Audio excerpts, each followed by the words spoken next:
a brother 91. That's Brendan tonight. And shot on the radio.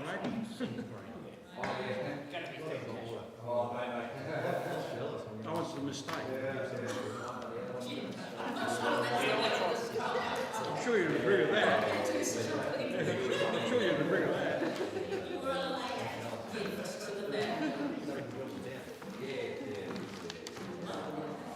I think Mum was 48 this year, I think. 48. She was born in 1912.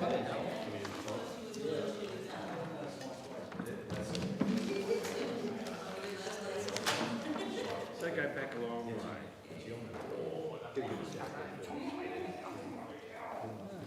How have you been? Jimmy, how are you? Fantastic. Yeah. I've always been. Are you still at Adelaide?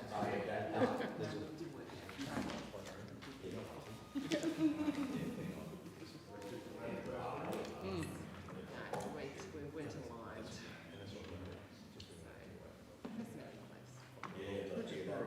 Yeah. Normally Susie gets me one. It's got a one. Oh dear. Yeah, it's always part of it. You know where you live over there. If you go down the road from there and then turn up Barnett Road, about halfway up Barnett Road, a house, 1.5 acres, the other day, three houses sold for 1.7.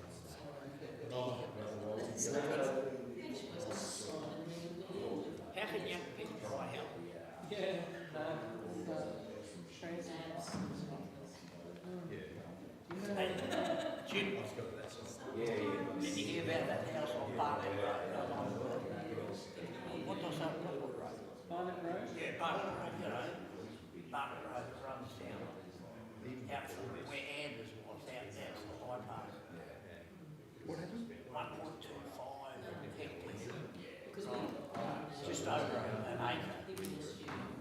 1.75 billion. 75 million. The one at the Cuddle. Howard Lockie, you know Howard Lockie and Becky? You're talking about the one at Cuddle. No. 1.25 acres. I think the one on Gordon Road in Cutler sold for 4 million or something like that, didn't it? The one with? Gordon Road. And Gordon Road and Anglevale Road. Yeah. Yeah. Yeah, that's That one that's sold right for next to my block. about 4 or 5 million. That's Yeah. next door.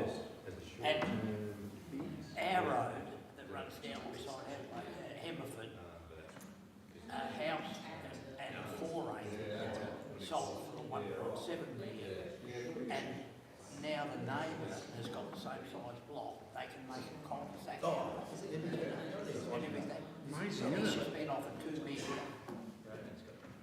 Well, Ricky just pay said, $500,000. Ricky Mayolo, you know, and Ronnie Mayolo, his son, lived up our street, just sold 1.2. Yeah, $2 million. In Hemmerford side.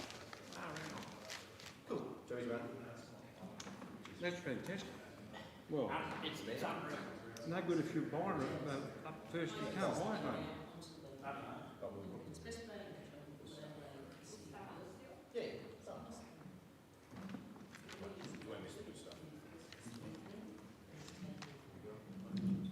Andrew's quiet over there, how are you, mate? Just studiously going through the emails I've neglected all day.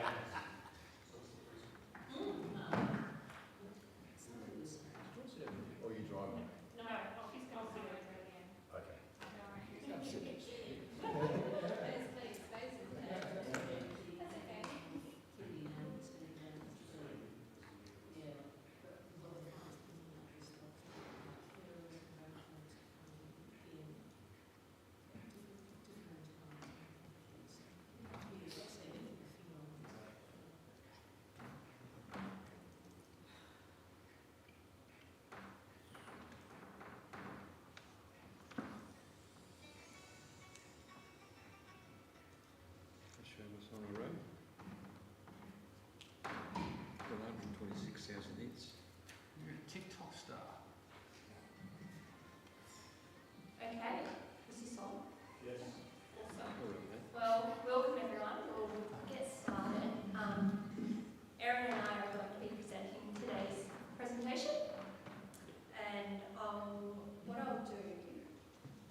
around 3 horizons.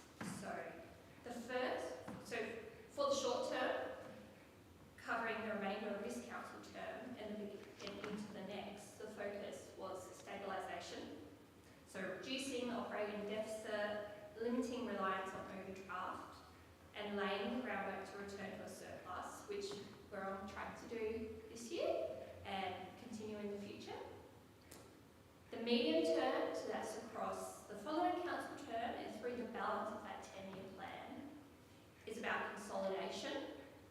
So that's building resilience, beginning to reduce the debt and strengthening forward planning for major projects. And the long term, which is beyond that 10-year horizon, is where we see consolidation of financial strength and delivery of major strategic projects. This structure is important for today's context because the bids and the recurrent budget positions sit within this staged strategy.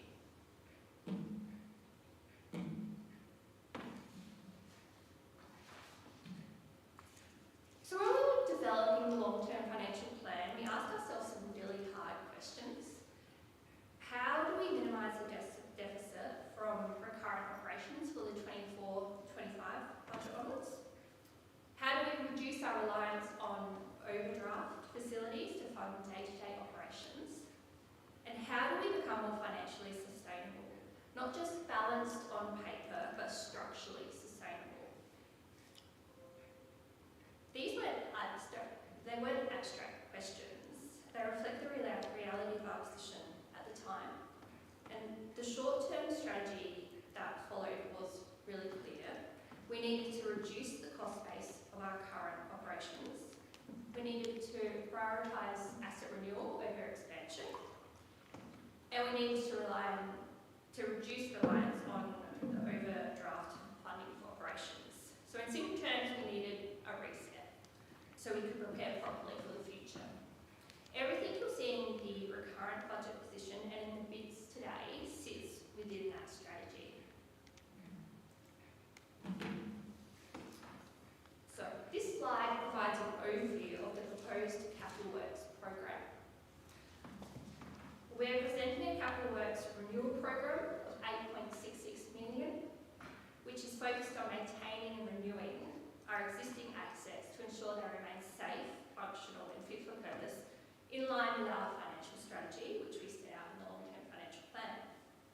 In addition, there's a capital new program of 5.52 million, which relates to improvements or upgrades on our current asset base.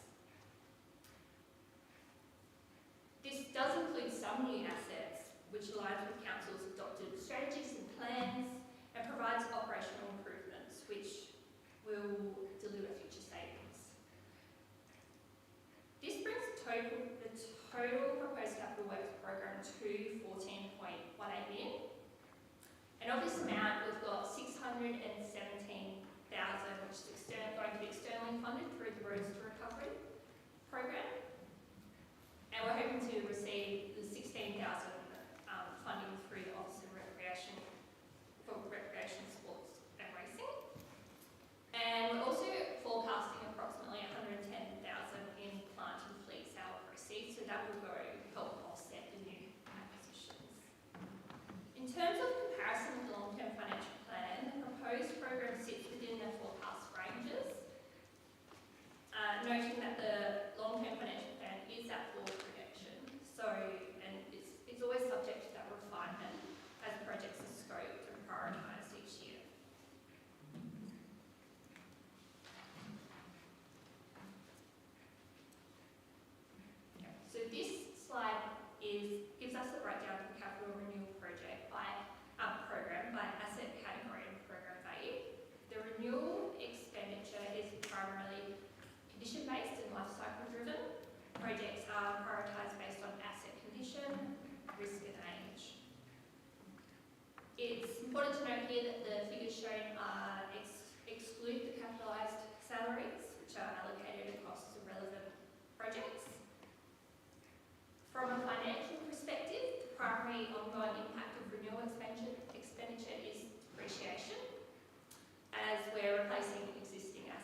then I'll open up the floor to any discussion for anything you'd like to pull out by exception.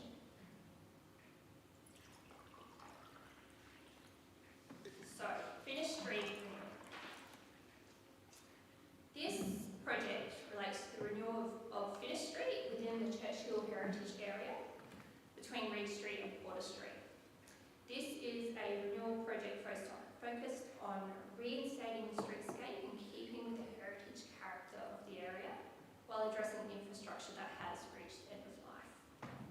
The works include renewal of existing stone curbing, sealed asphalt footpaths and the road pavement and seal. The stone curbing represents the largest component due to the specialised nature of the heritage materials and the installation. Importantly, this project maintains the integrity of the Churchill streetscape while improving safety, functionality and asset longevity. It ensures we're preserving the character of the precinct, not altering it, while addressing the deterioration of infrastructure. Alright, up next we've got Dalkeith Road renewal. So this project is the renewal of Dalkeith Road between Coventry Road and Anglevale Road. It's a joint project with the City of Playford, who will be contributing a similar amount to the costs. The works include pavement renewal using in situ stabilisation, followed by the re-sealing of the road surface, including shoulder seals, along with the updated line marking and signage. This is a mission-based renewal project that extends the life of a key connector road. This one, just to expand a bit, is Playford will actually be performing the works on our behalf and will have a contribution to them.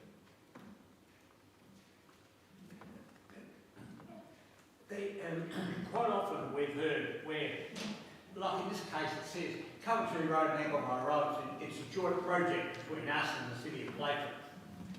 But who actually owns the road? Quite often we hear about, oh no, that's a government road. Does the government have anything to do with this road, or is it solely the responsibility of the City of Playford and Gawler, that road you're talking about? Yeah. So, Dalkeith Road in that area is actually owned by the Town of Gawler. We're actually in the middle of a boundary change proposal process to change that alignment from the southern water table, which is Playford side, to the centre of the road, because that actually reflects how we've been operating maintenance and renewal of Dalkeith Road. Essentially, Playford has been doing their half and we've been doing ours. Technically, it is all Town of Gawler's. And it is Town of Gawler's road, right? So, in recognition of where we're at with the process of boundary change for that passage, Playford have said we're happy to go 50-50, noting that that's where the landscape will be in the future. So yes, it's a joint funding between the two councils. So in broad terms, we own one side of the street that we obtain rates from, and they own the other side of the street that they get rates from. Is that how the system works? In the future, yes. Currently, we own the entire road. Yep. But in the future, once that boundary change happens, yes, that is right. Yep. Thank you. Alright, and my next one is the pool retiling. So this forms part of the broader Aquatic Centre renewal program identified in the 2025 order. I'm highlighting the pool, the main pool retiling, specifically due to its scale and risk profile. The $1.5 million allocation addresses ongoing water leakages and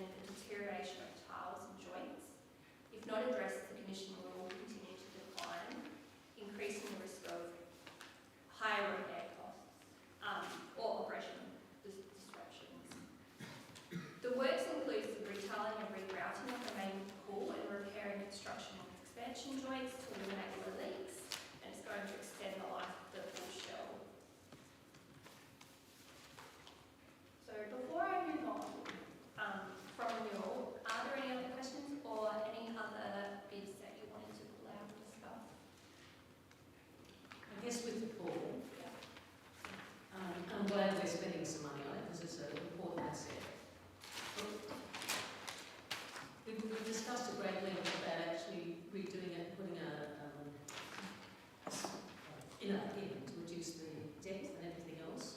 So is this, well, I'm going to guess that it doesn't eliminate that happening in the future? So is that a long-term goal that we're still planning to do with the pool, or where's it sit? Yeah, so certainly in the long term, we are looking at that deep end especially, because there is a fair bit of energy consumption to maintain the heat in that end of the pool.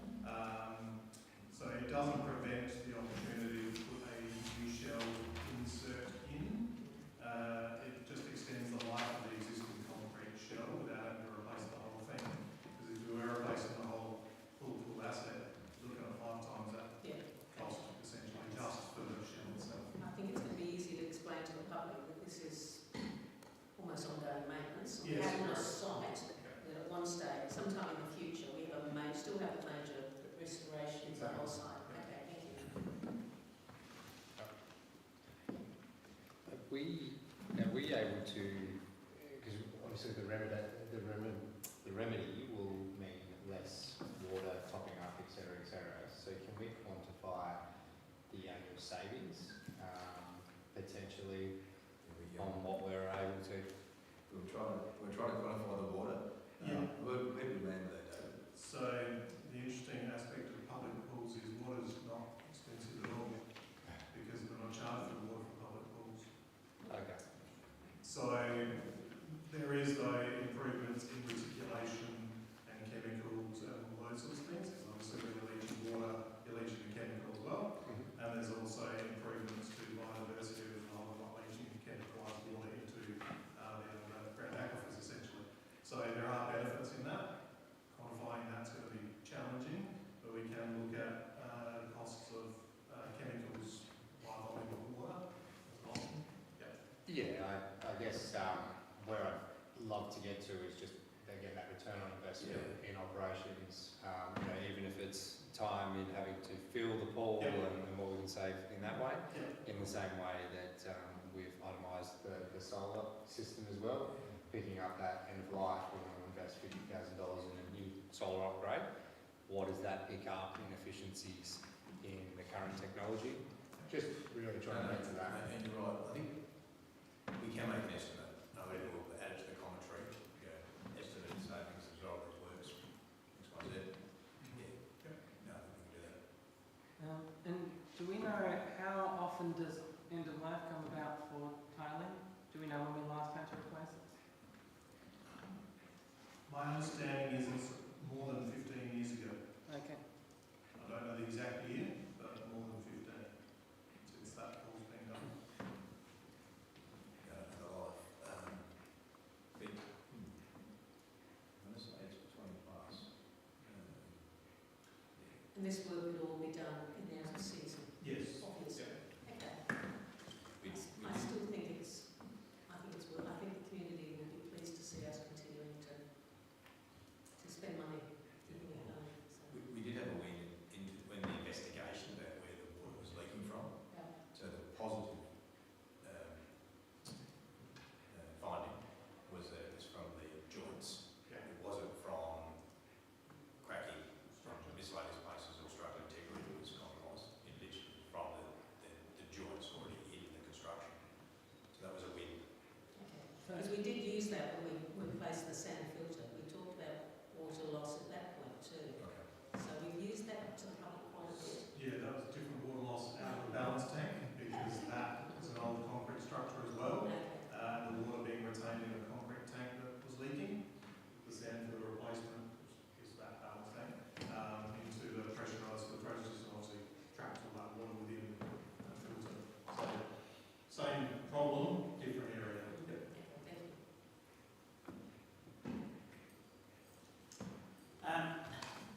I think for the last 5 or 6 or more years, we tend to see these things coming and saying, this has to be done, that has to be done, it's leaking and all this sort of stuff. And now we've got, above the line, we've got 2 particular ones in here, especially the large one here for the centre, program. I think what I've never been able to get my head around, so somebody can slap it in the ear if you want it, and that sort of thing, is the following. It's open for 6 months of the year, not 12 months of the year. The OH&S situation with lifeguards and everything, I mean, they'd let me drown, they wouldn't worry about saving me. But we had to have all this stuff, and so forth. And I would have thought that the situation that council's in now financially, that maybe this could be kept aside till next year, the next year's budget. I mean, to me, putting this in now is certainly not going to help, you know, us get further ahead. And do we need it now? Because I don't know whether any other elected member has ever heard of a committee that sits down, or would be Chris or his staff or whatever, and discuss the factor of what is needed and so forth. And I had a good chat to Ben Lange at the Barossa Council about the facts of how the Rex is working up there. And basically he and the, I can't think of the gentleman's name from Trinity, the future of aquatic centres is undercover, so it operates for 12 months of the year.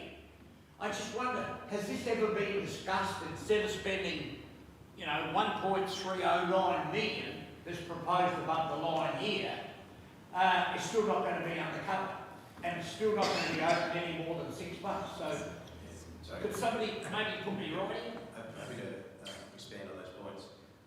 So the first question about does it need to be done? One of the key things about our sustainability isn't just all about the dollars at any given point in time. It's about how we maintain our assets so that they don't catastrophically fall over at a point in time. So my response to your question is, yes, we have met as a group and looked into asset management plans and worked out that we feel the time is right for this one.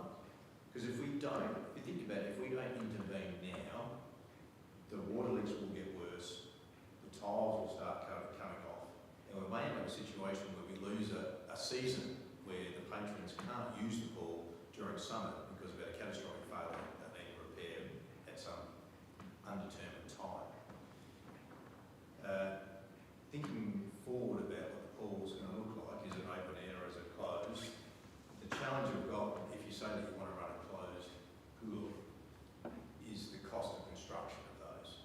Now, Northern Payne St Peters isn't an ideal comparison, but their pool has got something in the realm of 60 million. Now, And how much was it when they started? well, it depends if you ask the CEO or whether you ask the financial plans. So costs substantially below our fairness to all parties. You know, it was through a period of time where costs were escalating at a catastrophic rate. But even for us, even if you said it was half of that, just for the sake of the argument, it's $30 million. I don't think as a council we can actually have that conversation right now. We need to do far more work in the next 3 to 5 years to one, keep building our surpluses and potentially building the war chest so that we can have a conversation with options.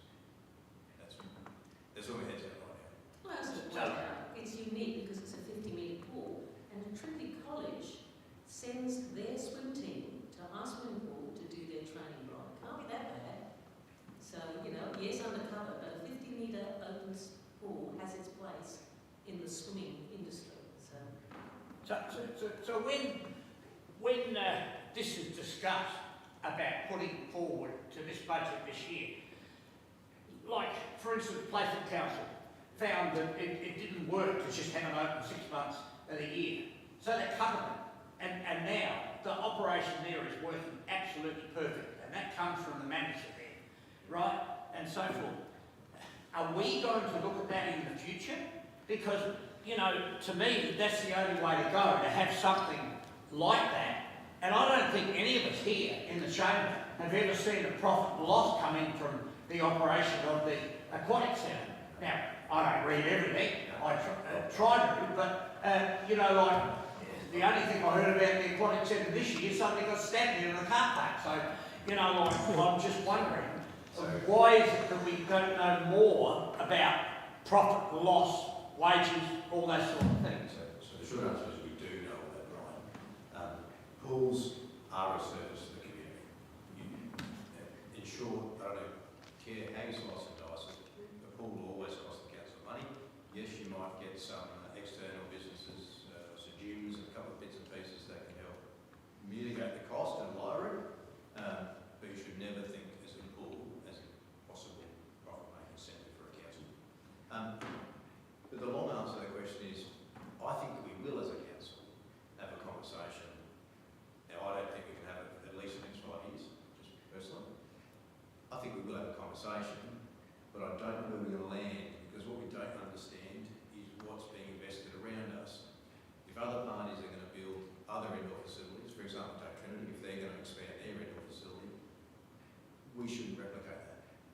We should actually enjoy the fact that the patrons can use that without us having to build it and run it. So I can't give you definitive, right?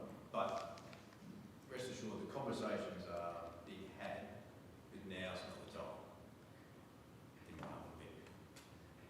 So just on, it's not about renewal, but it is about the aquatic centre. So user fees and charges, I think is a discussion that we should be having around it. Because, for example, when we're subsidising the cost to everyone who uses the pool, local residents and ratepayers are subsidising for when a Hewitt resident comes in, they are paying a bit less and the ratepayers paying a bit more, for example. So maybe that's the sort of discussions that we could be having. Just for my edification, has that been explored in the past, the concept of a tiered pricing model? It's been spoken about before, but yes. And we have it in place for the cemetery, interestingly enough. We do. Yeah. So maybe this time. And I think we certainly have had the conversation, and it's the old dump model. You show your licence, you're a Gawler resident, you get the Gawler rate. You show your licence, you're not a Gawler rate, you pay the external. Yeah, I think we've discussed that a couple of times, but it hasn't. I think that there's some nuances like we do with school kids. You know, they would need to be worked through, but I'm sure there must be somewhere. Yeah, I think the model talks to school usage as an education usage outside of the personal usage and the proof and the like. Is there something you'd like us to look at, bring back to you? Yeah, I think yes. I think we have. Okay, We've so said then, that a number of times. I don't know what the answer is, but we'll try and bring something back. Okay, so this slide provides a breakdown of the capital new and upgrade bids by asset category value. These projects relate to improving or expanding our asset base rather than maintaining those existing assets. Some of these bids generate operating savings, and where applicable, those savings have been incorporated into the draft 26-27 current budget that we're presenting tonight, and we'll discuss those later. We've also identified that ongoing operating impacts beyond 26-27, such as licence fees, fleet maintenance, and registration costs, and we're trying to capture that as well.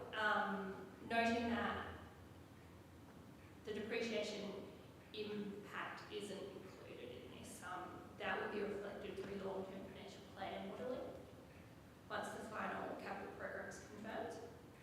As with the previous section, you've got your budget impacts. So what I'll do is I've pulled out a few of the larger items and more strategic projects to highlight, and then we'll open up to discussion for any other bids by exception. Okay, so the first one I wanted to talk about was the Aspire Estate walking connection.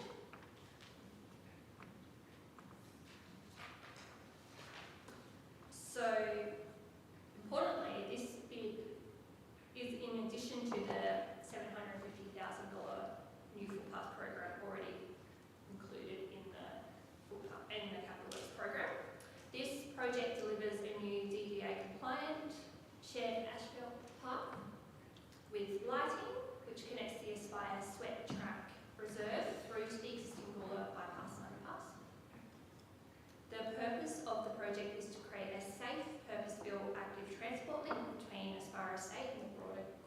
Township.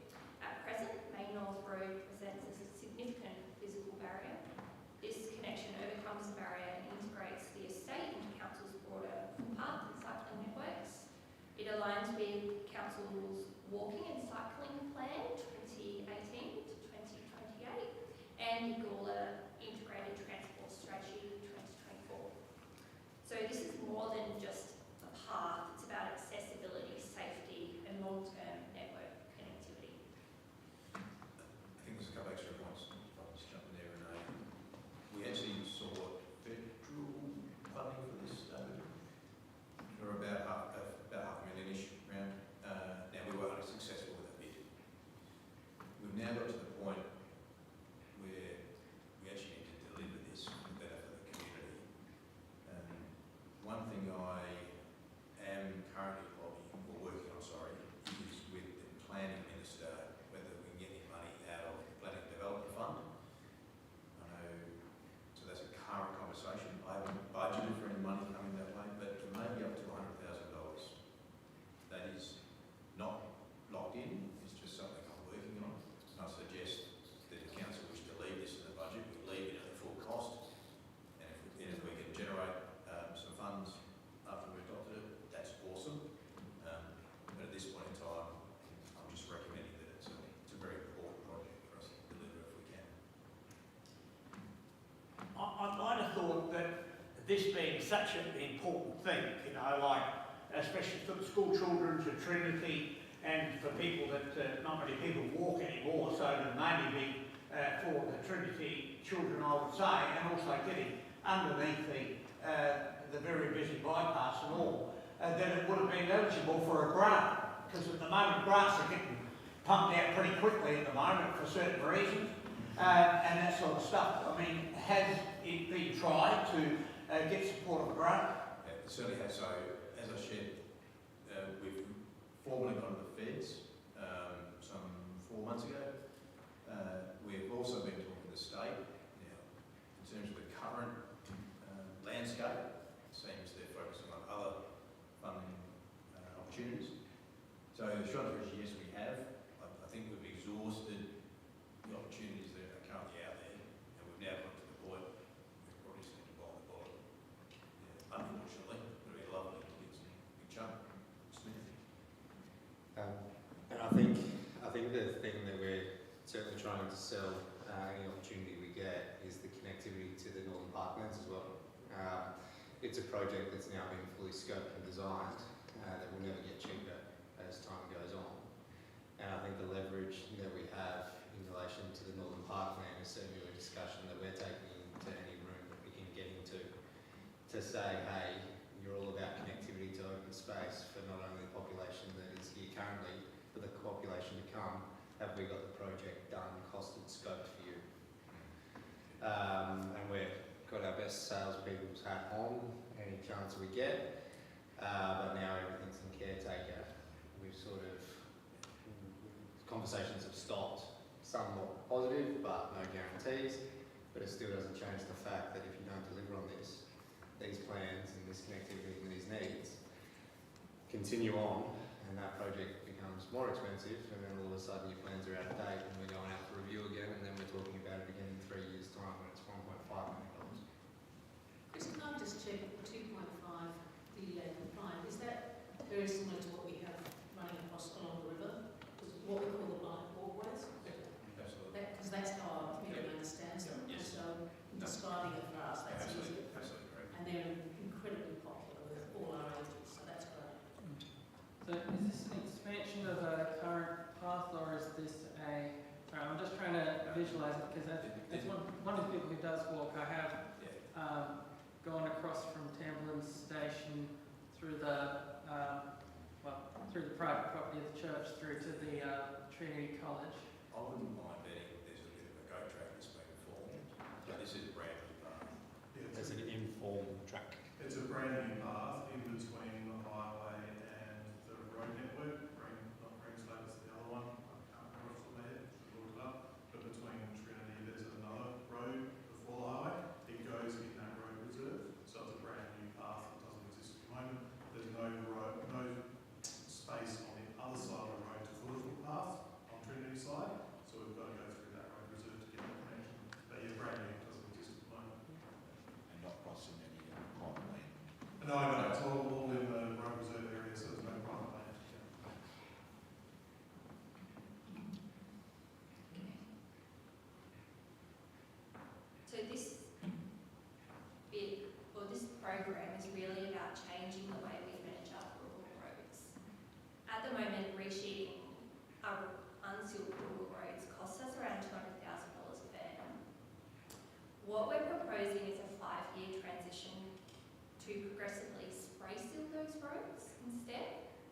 For the community, this means less dust, smoother surfaces, improved safety and better access for residents.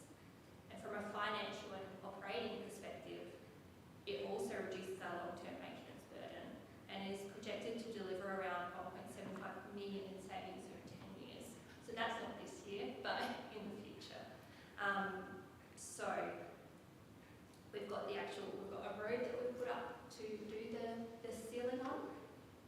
And we've also got the multi-wheel roller that will support this transition. So rather than continuing to hire it at $70,000 per year, we're proposing to purchase it, which gives us payback in under 3 years. We'll see about $52,000 in cost reduction in our recurrent budget this year, and the full $70,000 annually from 27-28 onwards.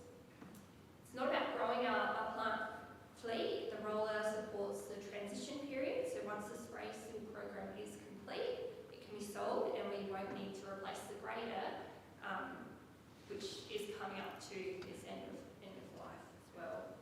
So this is about delivering better roads for residents now while also reducing our long-term maintenance costs and plant exposure. We'll do a bit of a shout out to Paul Marston, his operations manager. This was his idea. That I think it's a beautiful idea. It stacks up financially and also in the context of getting rid of dirt roads out of our network for the benefit of our community. This is one of those genuine, here's the savings coming through because of innovative decisions. But let me take any questions. So just, do we know how many rural roads will have left in 5 years when the colour stuff comes online? So that's a good question because rezoning is probably not going to be rural anymore. But in terms of our program, over the next 5 years, all of those roads in our southern areas will be sealed roads. They'll no longer be in dirt. I guess we don't ultimately know what the road network. That's what you're alluding to, I guess. Yeah. We won't ultimately know, and I suspect a lot of it we're going to need probably up to 5 years before they may get, tore up, remade. Yeah, that's what we don't know. So I agree, this is the sort of thinking that I think we need to give credit where credit's due.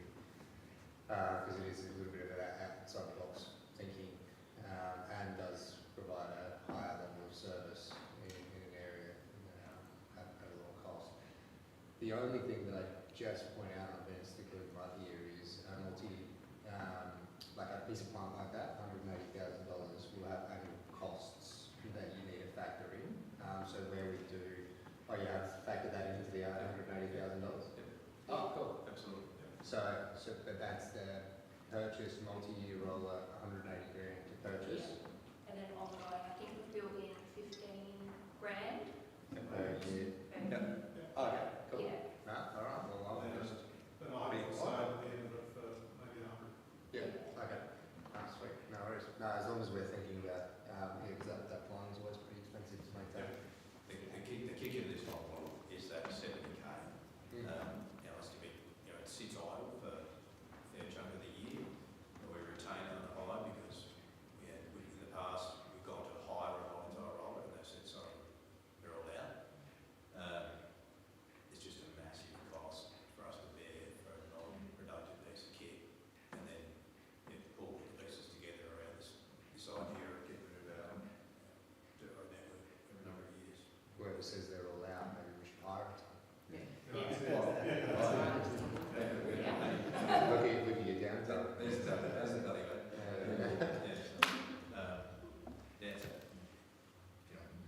Sorry, also David Hughes was a late apology and Isaac's had a bit of an emergency he's had to run to as well. So, so I thought I'd just quickly chuck that in there. Thank you. Okay, so this bid relates to the upgrade of Glenelg Lane in Gore South, which is currently an unsealed urban road. The works include installation of stormwater infrastructure, curb and gutter, road base and ash building seal,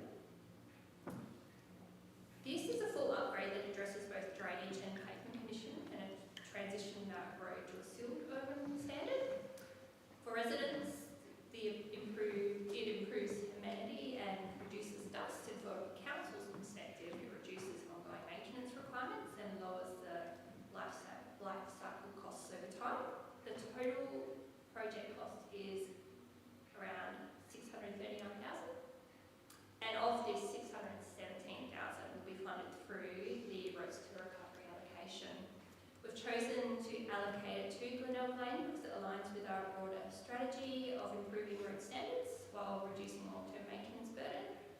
And so it's a deliberate use of these external fundings to deliver lasting infrastructure upgrades. Do you run? Know what the other one is? So, And thank you for spreading it around, because we've had New Estate Spire, we've had Churchill, now we've got Hall South. So it seems, intentionally or not, we're not focusing on one area. Yeah, there's no way out of spread them off. does this act as a back exit to like people on the 13th, 8th, or Yes, Yes. yes to both. both? Okay, yeah. Will the lane be open all the way up?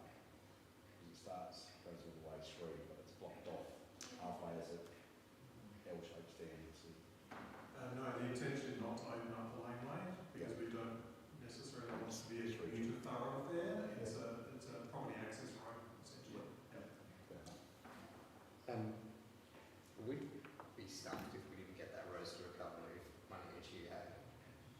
Like, realistically. Oh, yeah, well, that's, if you don't get it, it's got to come from roads. Yeah, well, but I mean, obviously, it's a pretty consistent pot of money that we do get, but we do rely on that to deliver a lot of our road programs. And if something changed, our ability to deliver those road programs would fall over in 1 year.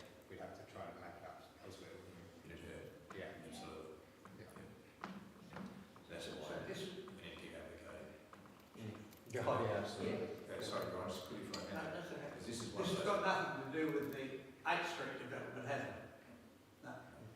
this is one of those funding streams where they didn't index it for a number of years, and so essentially it's already gone backwards. But we need to get fined. So that's it. Sorry. Great. Are there any other capital new and upgrade bits that you wanted to discuss? Yes. Yeah, go for it, Helen. Hang on.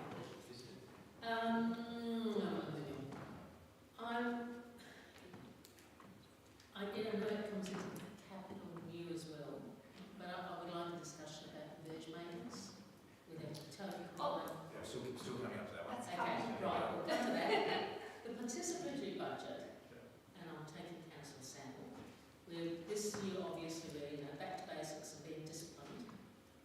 I'm going to go out there and say I think we should do it this year. And even if we are, the projects put through are less than impressive, I'm afraid. Why on earth would we go out and put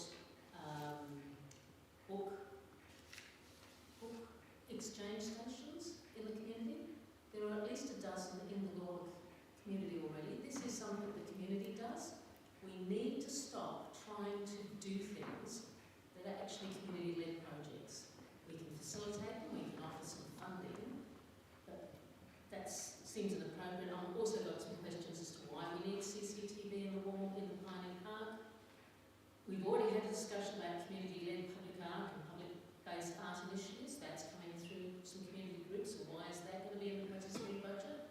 I'm not comfortable with some of the ideas coming up, and inflatable obstacle course would be quite exciting. Is that it just seems to me it's starting to smack of bringing services out there to the community to keep them happy. And I think if we're going to be serious about trying to rein our debt, I think some of the other projects are going to be popular with the community, and I actually will vote for a participatory budget this year. Thank you for sharing that. Go away, Helen. I must admit, the blow-up all thing stood out to me. I wasn't sure that was a good idea. What's the thoughts around the table about the participatory budget? Just so I can get it to my head about whether I'm... Yeah, well, I'm still on the lines with Alan.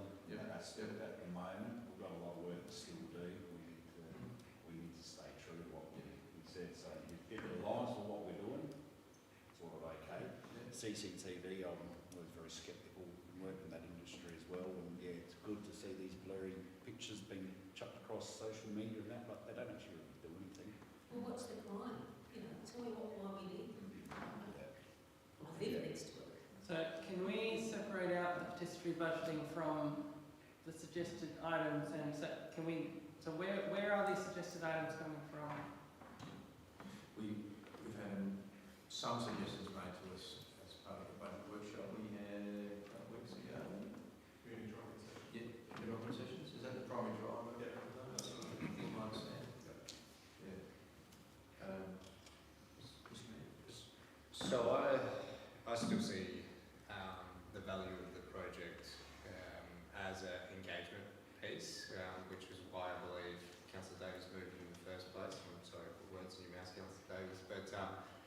it was about something, an opportunity, a pot of money that could result in something that ratepayers could engage with and then touch and feel. Whether that's park benches, whether that's solar lighting on walkways, whether it's those sorts of things, it's promotion of engagement on something that would alter what punters look at and utilise within the council area if they do choose to engage. And while they're engaging, we're able to inform them about different areas of our budget. I understand the point, Councillor Hennessy, because I think the items that are put up, I think the list gets a lot longer than this potentially, or some of these drop off. But I think in our last session we did talk about the participatory budget and actually looking at options that do align with our strategic outcomes more broadly, not necessarily standalone projects, ones that would be a small part of a bigger stage, a bigger outcome that we want to be able to fund now or help people understand that we can deliver on some of these things. And again, whether that's lighting upgrades on a walking trail or whether it's park benches or print fountains or all those sort of fundamentals, but trying to get it back to the work we're doing already that aligns within some of our master plan. A perfect world, it's funding things that are going to be there in the long term if the master plan's in its full delivery as well. Yeah, that's a good point. One of the things I'll share is this has been flavour, I think, in the pool. And we looked at it, and if it was to happen, the byproduct of that is higher cost to operate for the pool. So I've got to say, I'm probably going to veto that before it gets here.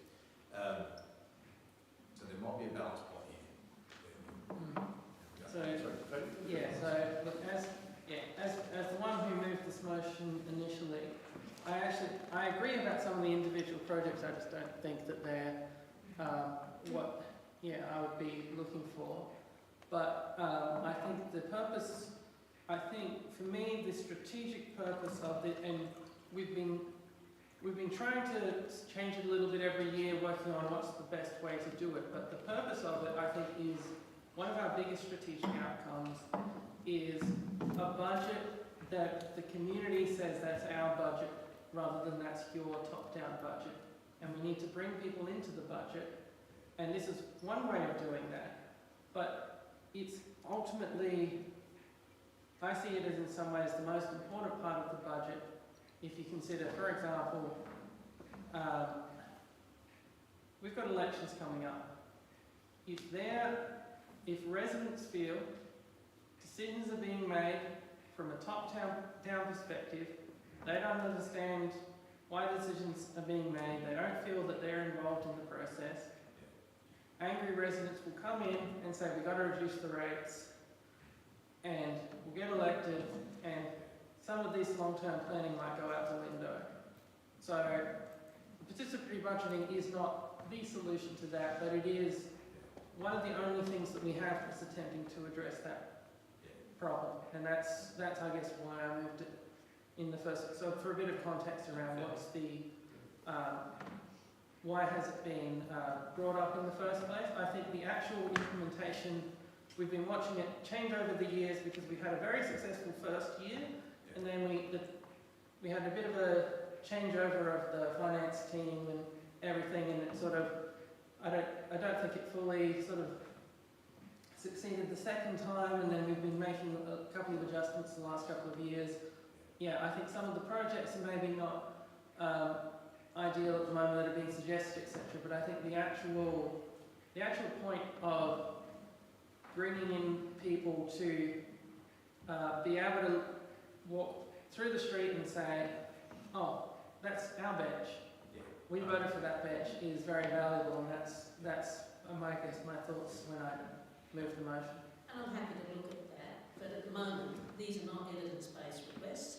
These are individuals lobbying for their favourite project, and some of them are not worthy.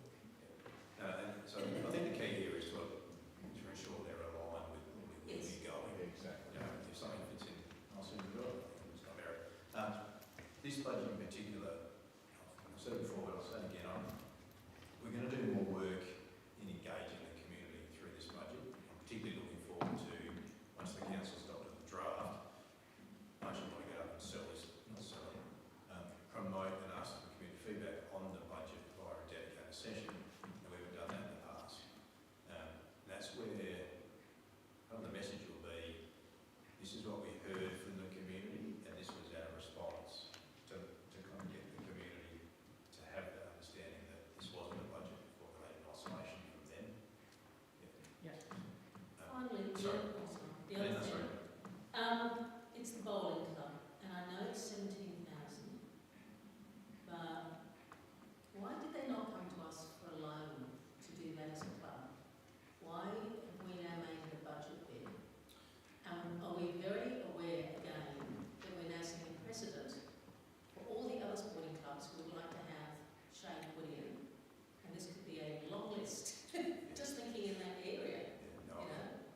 $50,000 external funding, is that from the bonding fund? No, that's from also. Yeah, Different grant. But I suspect council may not, as you do the one, and you maybe not want to get loans for studies or for, so that was what it was for. Yeah. Design. For the shade for structure. the canopies over the I long think, rooms. yeah, Hundreds of probably taking the line for the actual works. Yeah. Maintain the line. Okay, so are we then contacting, for example, the Tonk and the, working our way around all the other types I know, I can see your point, I can see your point. Here we go. For the next 20 years we'll be doing that, so. Or is the design for the bowling club going to be transferable to the others? I just, No, fair point, fair point. precedence at the moment, because people are getting a bit itchy about who gets what. And some of them, again, good on them. Some organisations are great lobbyists, and that's fabulous. But then there are others that don't have that volunteer skill, and they miss out. And it seems unfair. Yeah, I appreciate it. One project, and we didn't allude to it here, but you should have received an email with a breakdown of the footpath capital, new capital, I'm looking to recommend to you this year. Is that correct? Yeah. Yes. So there's an extra $750,000 that I'm recommending to council that we invest in our footpath network. And it's actually, as it turns out, the idea is to connect gaps in our network. Some of it's backlog, some of it's general gaps where we feel we can get the greatest bang for our community, bang for buck for the community. So for $750,000, we'll get a considerable length of new footpath, which is desperately needed. Now we've done an indicative program, and it's largely in the Williston area. I think this one is that Majority Williston, one Evanston Gardens. Again, for me, it's we listen to your community. It's infrastructure that the community they'll see it almost immediately, use it, appreciate it, and we're responding to pretty years of requests and concerns. Is the Evanston Garden ones on Dawson Road? So the Evanston Garden ones is the missing link from Tamworth Station essentially to the private land cut through that we use. Yes. But yeah, it's along Dawson Dyser into the rail crossing. Sure. And it's 400 metres in there. Sorry, right? It probably goes to Kristen, but today I went for a walk down Finner Street, and it's above the line. So who decides that this should be above the line in Finner Street? It's a very low usage road because people are too scared to come out on the Murray Street anyway. They're going to get bowled over it. But I couldn't see anything wrong. Even an old fart like me walking up and down the footpath didn't trip over. I mean, who puts these things like, 928,000? So, When are we going to help get some of this? Do we have to do it this year? Who puts it above the line? I suppose that's my question. so the short answer is yes, it's based on the condition of the asset, and we look at the timing of it, and we work out if we don't do it now, what happens? Does it really quickly degrade, and then by the time we go back to do it, the price goes up another 50%? That's the question we've got to keep asking ourselves. David might do his science, but basically we've timed this to maintain it before it goes past a certain point of degradation. So the cost is probably as cheap as we can ever do it. Yeah, that's exactly right. The Finner Street renewal, it's a renewal project, so it's not a new build. Essentially, if we left it any longer, the risk is that the sub-base will deteriorate and the entire road will be a reconstruction project. And I think you might have been generous with a little bit more, there'll be a lot more in terms of dollars to do that. So essentially, our entire road network has been mapped. We did a conditional audit assessment a couple of years ago of all our roads, footpaths, etc. And we're using that assessment to determine which priority areas need investment. And we invest in those roads that need the work now based on condition, and we prioritise. So the worst road first, essentially, in the area. Within reason, there are some you might say, well, that pothole's bigger than the other one. That's a maintenance issue rather than a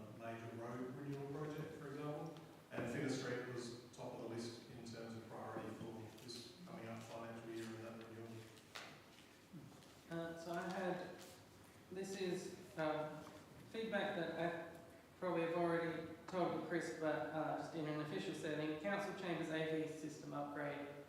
I agree we need to have it. I'm very questionable that $120,000 is what's needed to plug the cords into the base there. Yeah, that's fair, it's a fair point.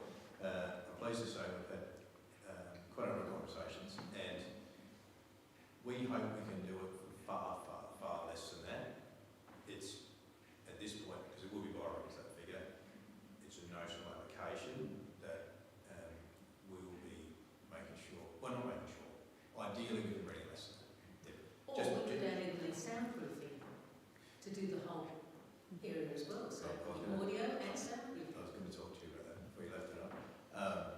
So yes, just because it's there, we're not indicating that we want to spend all that, but it's there in case we need it.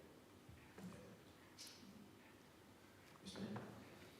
Just touching on Helen's point around the shelter, certainly a valid point. I guess I would just like to be a little bit cautious though on the floodgate open sentiment sometimes, because the shade for the Bowls Club, for example, I think that's been about 3 or 4 years in the making of requests and talking through and the like with our staff that are in the sports and rec. And I think the relationships that our sports and rec team have across different clubs is sort of helping feed the needs. Now, does that pick up everyone?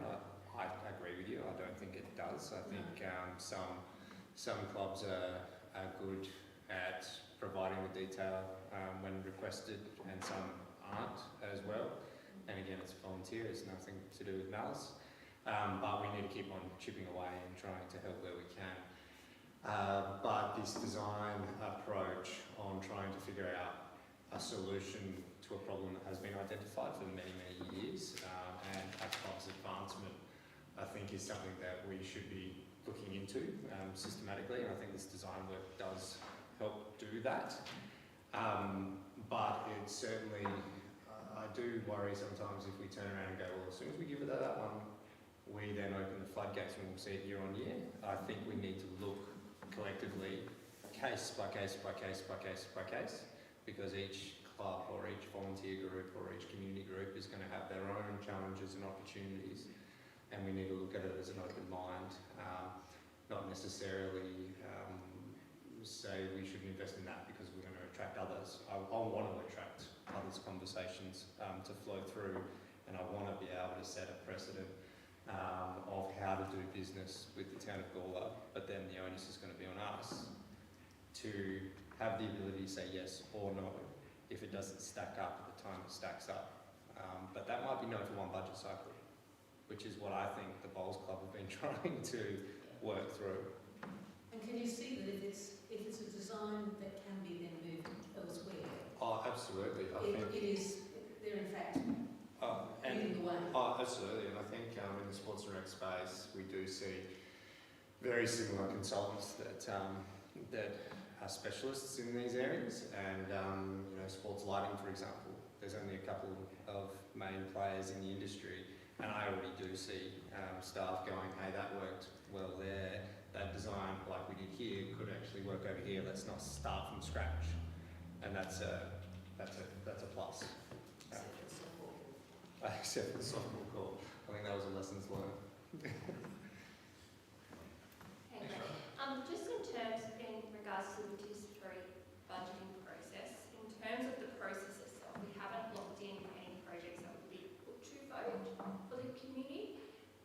In the budget timetable says we're going to go to the community for voting between the 10th and the 27th of March, but potentially we can have a discussion offline. Yeah, I think we'll look at that. Yeah, wait for the special council meeting on the 17th. Yeah. So we can look at that, absolutely. And is there potential and appetite to actually come back with what we discussed about strategic, That's not yeah, like let's get a little bit of a list and then try to troubleshoot and go, you know what, these actually aren't aligning. These are. I agree. Because I think we'll pick up your point That's right. and still deliver what the motive of the motion was in the first place. So we'll come back.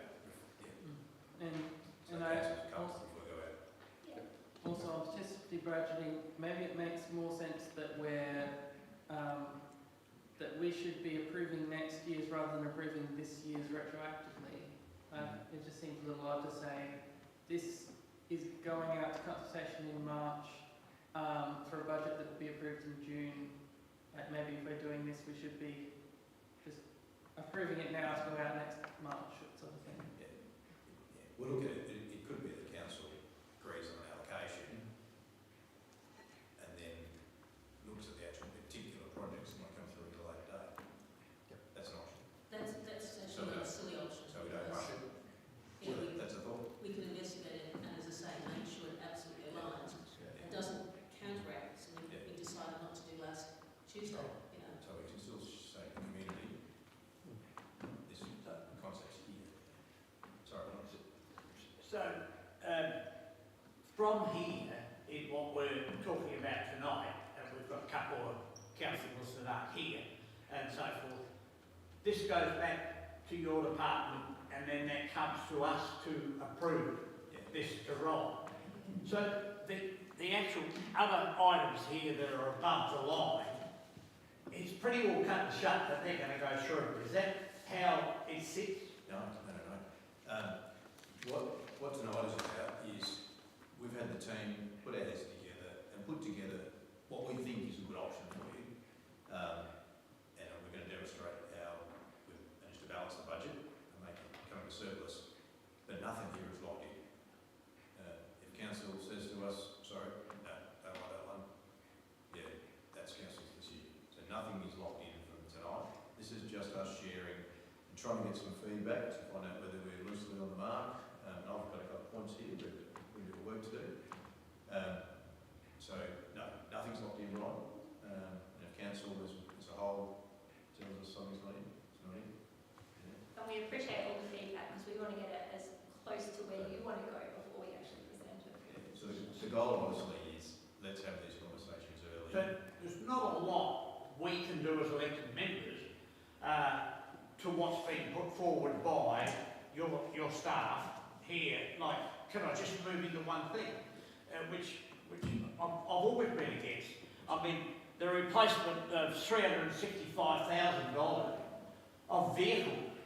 I mean, I've been a vehicle man all my bloody life, and I can tell you that there's complete change in the vehicles and what they're worth and all that sort of thing today.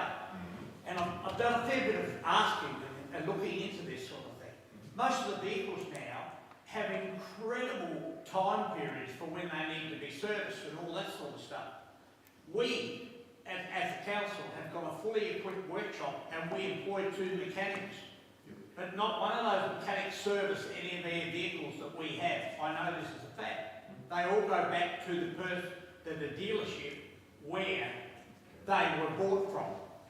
But where do we pull up? These vehicles are immaculate. And I mean immaculate because the way the staff look after them, it's great. Well, maybe not yours, but you know, basically, the thing is with it that, well, David doesn't go off-road anyway, so he isn't there, right?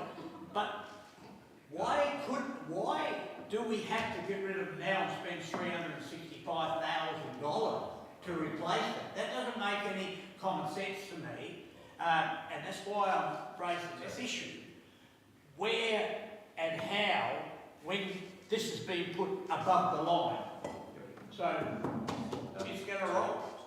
No, it's not going to roll. It's not automatically going to roll. But with the vehicles, what I'm saying to you, vehicles are like our road maintenance. So we try to pick a point where it's the most economically advantageous for council to replace a vehicle. Now you're right. We could probably drive these vehicles for another 10 years, drive them into the ground, but when we sell them, they're worth nothing. And also, I've got my staff trying to do their jobs in vehicles that are 20 years old. Or we can change the vehicles over in a timely manner so that the team are using equipment that's fit for purpose. And when we sell them, they're actually still worth some money. So the net effect for council is still quite advantageous.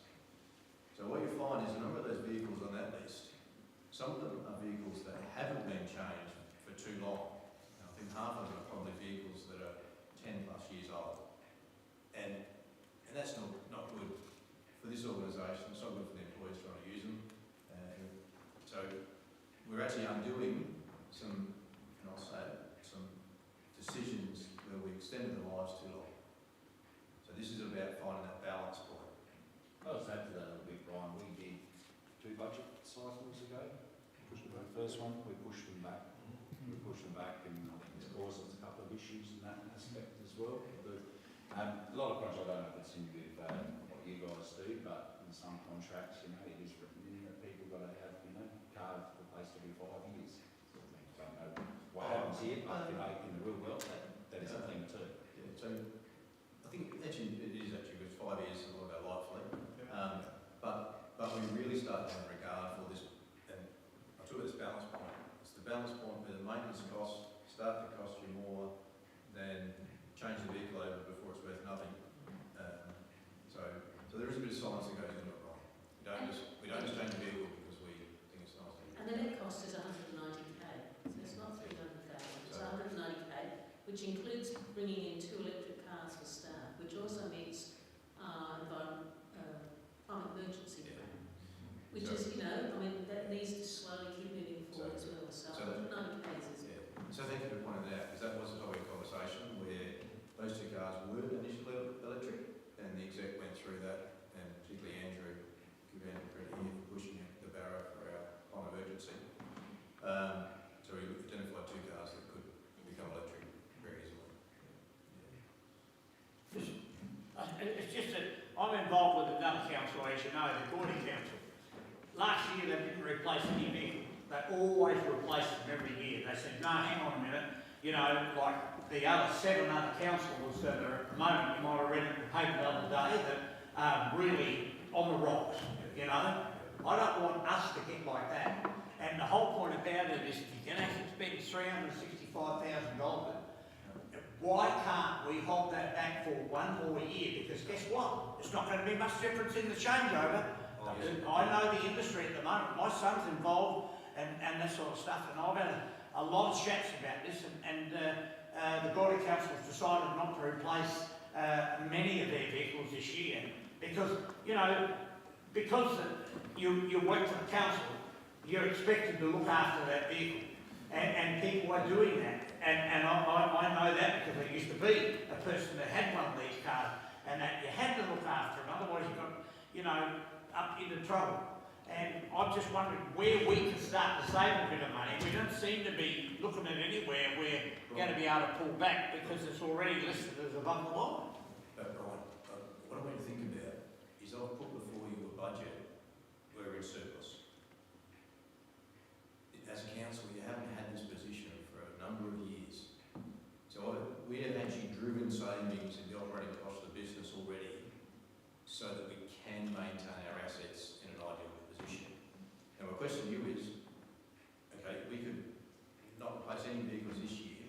What happens if a councillor says to me, no, I'm not replacing this year again? Before you know it, we're getting vehicle breakdowns, productivity is ceasing, the cost of replacement goes up. I've got staff leaving because they're driving pieces of shit, and you might smile, but this all comes into us becoming a good employer as well.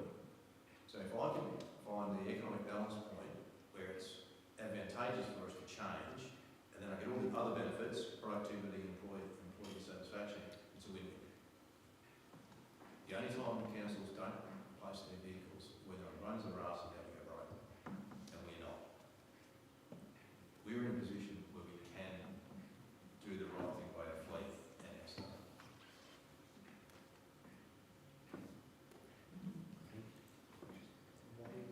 One more question.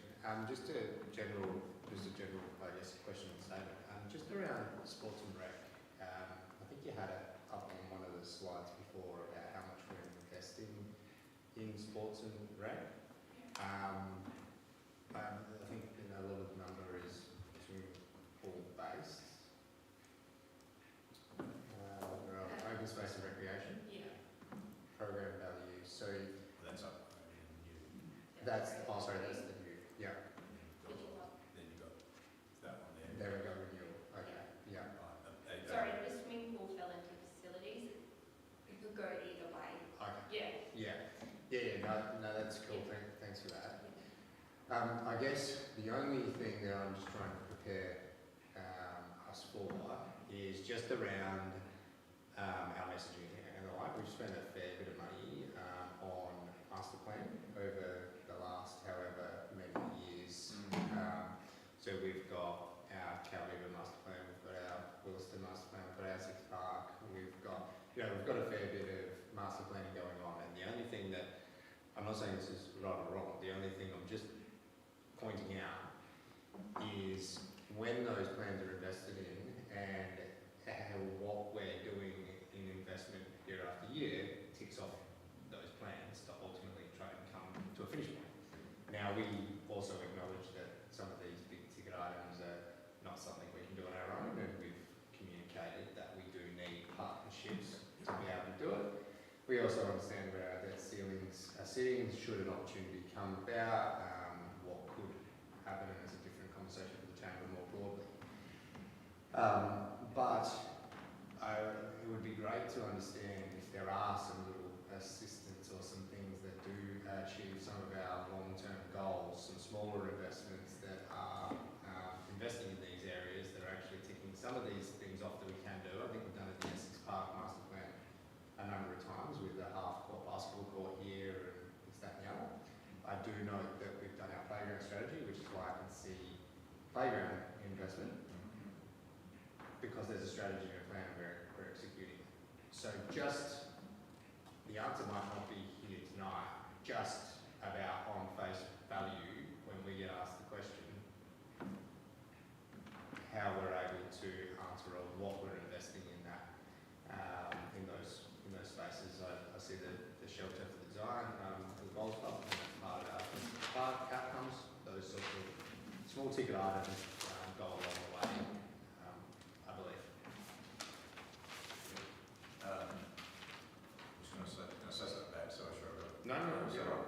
So is that about saying we've got master plans and showing that we're ticking off the master plan? Correct, yeah. So we've invested in the master plans that got up in chambers of the past. Yep. And now what are we doing with those master plans? And again, it's not that we're not doing it, it's just about being able to communicate. Yeah. Okay, so I'll move now on to the operating initiatives. This slide provides a high-level summary of operating bits grouped into new services and project-based initiatives, along with associated savings and ongoing financial implications. The total bid value for 26-27 is $618,619 rounded up, with $50,000 in external funding contributed to that position.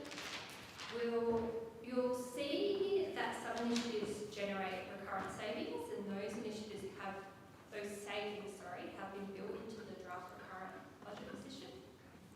We've also shown the ongoing impact of these initiatives beyond 26-27, which will be incorporated into forward years through the long-term financial plan.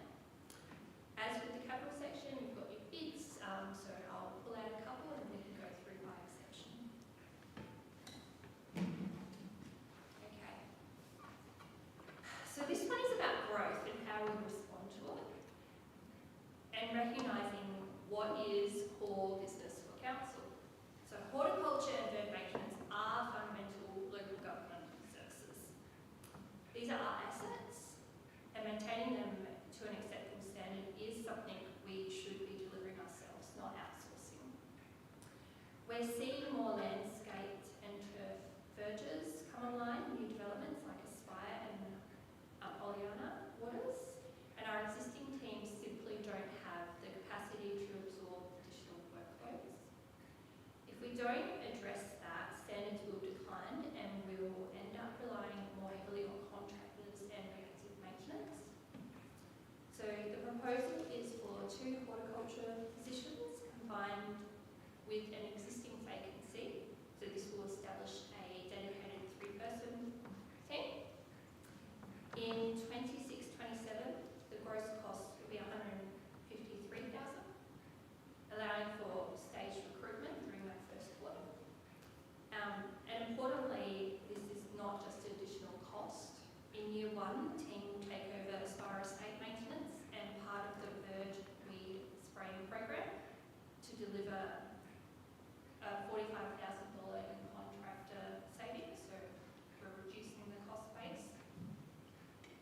And those savings have already been built into the draft budget. From year 2, as the team takes on Oleana Waters, contractors' savings are going to increase to around $100,000 per year, while the full year salary cost increases, the ongoing net cost stabilises at around $104,000. So this is about strengthening internal capability in an area that is core to council, reducing long-term contractor reliance and maintaining presentation standards of our development as our development previously and of probably law.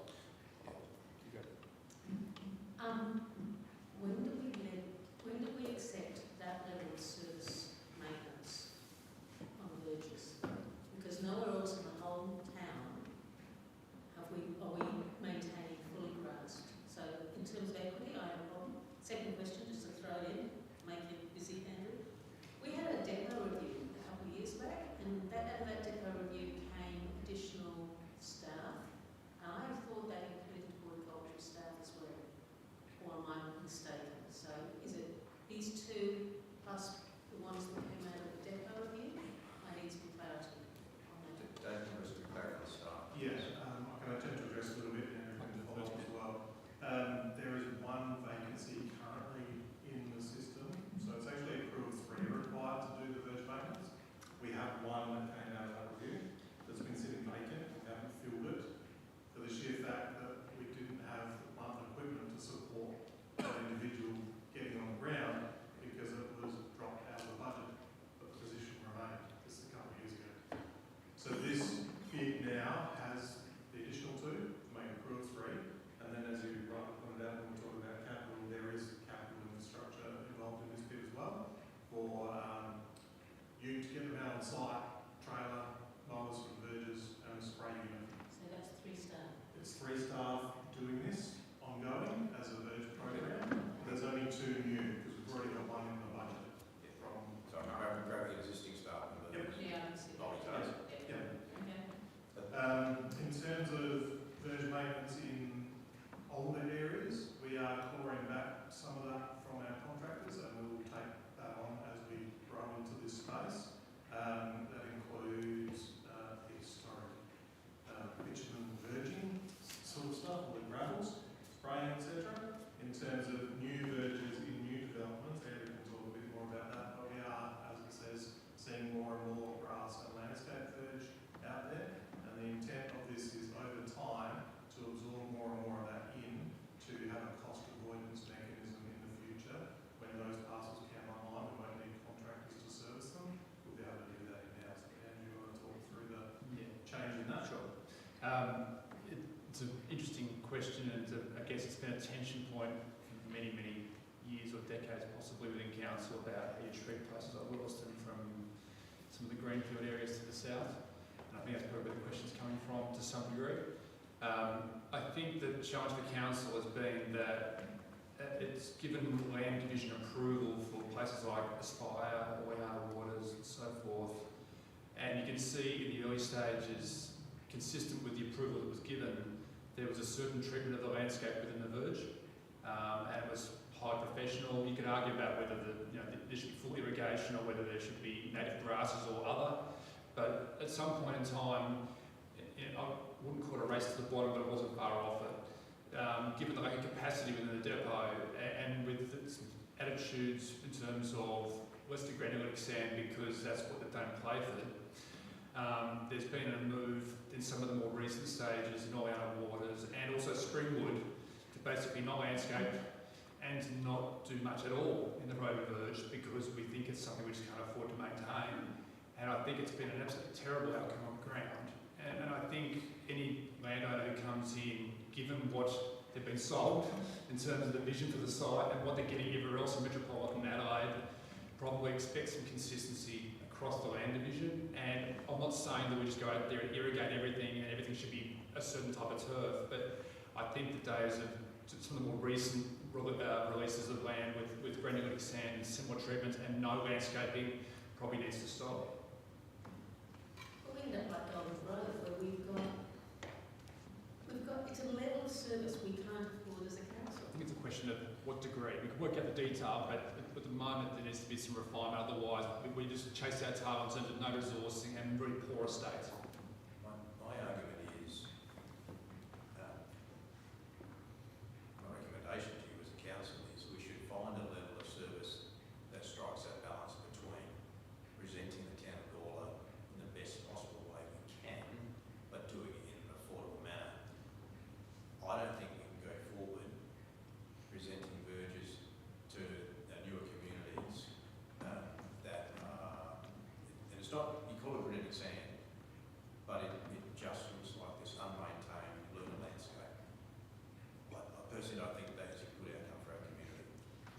But I also subscribe to the fact that we can't do 8 cuts of the verge every year either.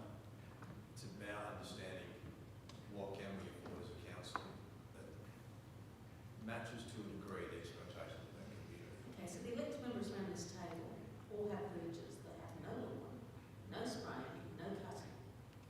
So what we've allowed these new developments is to do the same as Metropolitan Adelaide. Instead of doing the best of town and country, this is what you can't get when you come here. We have fallen into the trap, which most councils learned. Don't allow those developers to over-service the land. I just think we've, now we're going to, I must admit, I can't talk against the history. History is history. We know how that evolved. But we're living in a new age of people's expectations, but when they buy a home and the amenity that they expect in their suburbs. Now, even if it's not maintaining pristine grass, we need to spend more effort on weed maintenance, spraying, long grass cutting, residents that have rightly or wrongly planted grass and let it go astray, or there's weeds getting out of hand. These teams won't be dedicated every single day of the week doing verge cutting. They'll be doing broader reserve maintenance, multitasking within the depot. This isn't about providing gold-plated service. For me, it's about lifting our service to a sustainable level. It's not going to be the panacea to all ills, but I genuinely believe our community will appreciate this. And if you look at the cost of the bottom line, to say we looking at the 27-28 once we implement, by bringing back in-house 2 key contracts, a $100,000 contract and a $45,000 contract for a net cost of $104,000 a year to deliver this service, I've got to admit I was mind blown by these numbers. I think they're good numbers in anyone's language. Jump in. I guess if we think back to the feedback that we get through our channels, the fundamental services of what needs to happen and what's not happening, etc. Verge maintenance is certainly up there with footpaths and the like. And this particular service, I would argue that we're reacting to overgrown, we're going out and poisoning probably a little bit too late, and then that results in dying long verges, and then we're going back out there again and slashing and reacting again to whoever jumps up and down the hardest. And then we've got a brand new road that I know Brian's going to jump in on the speed limit in a minute, but that is, you know, it's unsightly, it's trashed, and we don't have the resources or the plant and equipment to actually get that town pride that I know we all have. The other point is, I'm surprised by these numbers, to be honest, in a positive way, but I can also see us evolving through and trying to do a deal with DIP, where we're actually using our internal base to become their contractor as well, only further, hopefully helping the cost and the delivery of the program, because the transition between state government verges and council verges, it's really bloody hard for us to lean on state government on their verges when ours are about the same. The other conversation that I literally had with the Northern Parklands Trust earlier in the week, they're going to take over Covey Reserve, and they've asked us, what does it currently cost you to maintain it? We'll just get your team in and we'll send them the bill. Yeah. So there are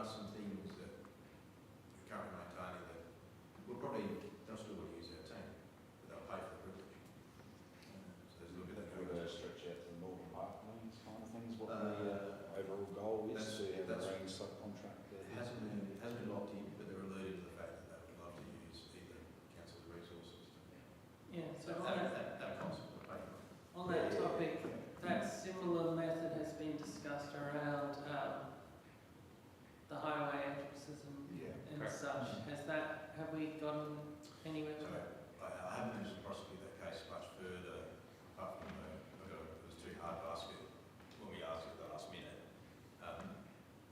But I firmly believe the government will be open to a conversation. If we determine as a council in certain areas that no, we don't think the government's level of service is right, or they're not delivering, I'd like to think they're open to a conversation. But again, it's for this council to determine what level of amenities you want to provide your community. I'm here in this space, the community are wanting a high level of amenity. And I ask for gold plating, and I would never advocate that we do that because that would be irresponsible either. I guess the biggest challenge that we have is when these new areas are coming online, like Helen was saying that we've got the Taj Mahal and then everyone else is sort of getting left around with the dust bowl sort of thing.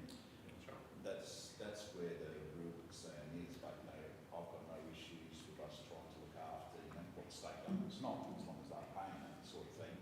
They put a lot of resources up into these new areas and then a bit of gravel. Because it's 108,000 in salaries, and then it's 258,000 in equipment. So it's a major investment. Sorry, But I guess these are already got contractors that we've got to pay for that sort of thing at the moment anyway. So if we bring it in-house and have more of the opportunity to have more control, we can get more work done. And then we can, if we can expand to take on other resources to develop the business, so to speak, so it can become funded or allow us to get more people in to actually look after it. We do it like the Taj Mahal, we have the processes in there. We maintain this business ourselves. Sorry, no, one thing I should have said, sorry, to finish off, what I should have said before, Councillor Hennessy, I think there's two things which are probably worth saying, which I didn't say. One is that one of the challenges in the south as well is the density in terms of development is about half that of what it is in Williston. So you've got a lot of people on 350 square metre blocks with basically no backyard. So the frontage is absolutely critical for those developments in those greenfield estates. It's less so in Williston because lots are larger. Notwithstanding, I think there's also an issue with Williston in those areas which have missed out in terms of asset management, whether it be footpaths, landscaping or the like, which I think we freely admit is something we need to look at in terms of asset management. why don't we ask the communities to look after their own village? Oh, and that would be the demand. Because I to do know that. people around me certainly do. There's a My bit of wife makes me community. do it. And I look after my picture, I agree. But full disclosure, this is me asking you to increase the level of service, but I think it's something you should seriously consider as a council.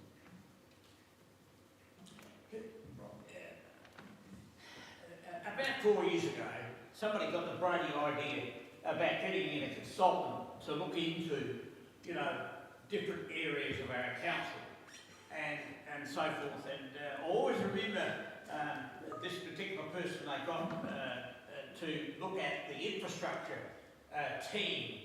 And I always understood that, the finance team is the finance team. David's team is that team. And infrastructure is outside works team. And this fella came up with this idea that no, there's got to be a horticulture team, there's got to be this team, there's got to be that team. And even the staff didn't agree with it, because I remember many of them coming back and saying about that. And in what's proposed here, like one of the things with my hour on hour with you this week, I'm going to take you for a drive around the town and show you what people complaining to Cody and me and others and so forth about the way things work. Now, we can't tell you what to do. We employ you because you are the man and so forth. But under the circumstances, there's an element, and I believe that David has been looking into this, and that's an incredible job to look into what has gone wrong and how it can be improved. But by throwing another couple of staff, I don't see at this point in time, my opinion only, is that this can improve until such time as there's a harmonious working team of people that are out there doing that particular job. So, again, here I go on a penny pinch of Sambo, but, I think you know, like if that team can be pulled together now with the new manager and so forth, and one horticulture person in charge that says which tree, I mean, if you want to drive up Lindlock Road, you'll certainly see that no one's got any brains the way they've cut the trees up Lindlock Road, and so forth. That's what the public's saying to me. So, you know, all I'm saying is that do we have to put on extra more staff? We're up to 15 million now, we don't want to get to 16 for staff. Can I just put a couple of things in the thought process, Rob? David's done a great body of work understanding that, to take your point, our teams actually don't operate in isolation out in the operation. To call one team horticulture, I'll use this as an example, we call one team the Verge team, one team the art team, it's actually not how we work. The teams do actually multitask and spread themselves across the operation. So, to take your point, we actually stop him so much as they get some notional allocations, but all of our teams are expected to work across the organisation. So, take that point. The second thing we have to appreciate is we're not a town that's standing still. So we're growing at 2 to 3% per year, year on year. Now, we had a couple of years where that didn't quite have that speed and it was a bit slow. But as we speak now, the area of land that we're having to look after in a more intensive fashion is growing every year. Now, I can stretch the rubber band with the staff a fair bit, but I've got to be careful because if I start burning people out, a couple of things happen. One, I'll get some work cover claims. Two, people will say, well, I'm not going to work with Dan Gawler because they're going to work with the vine. So I've got to find this balance point. And we're getting to the point where we are going to have to put some more staff on. But in saying that, we've been really careful. And if I can see you go back, Renee, to the first slide on this one. Yeah. So see that I'm being careful that any new staff or new expenditure is covered by the revenue we generate from growth. So I'm being careful that we're not dipping into our normal operating big bucket of money. Any additional new projects or staff that I'm asking council to fund, I'm being careful that it is purely being funded by the genuine growth revenue, i.e. the rates coming from new houses. So that's the balance I'm trying to put in place.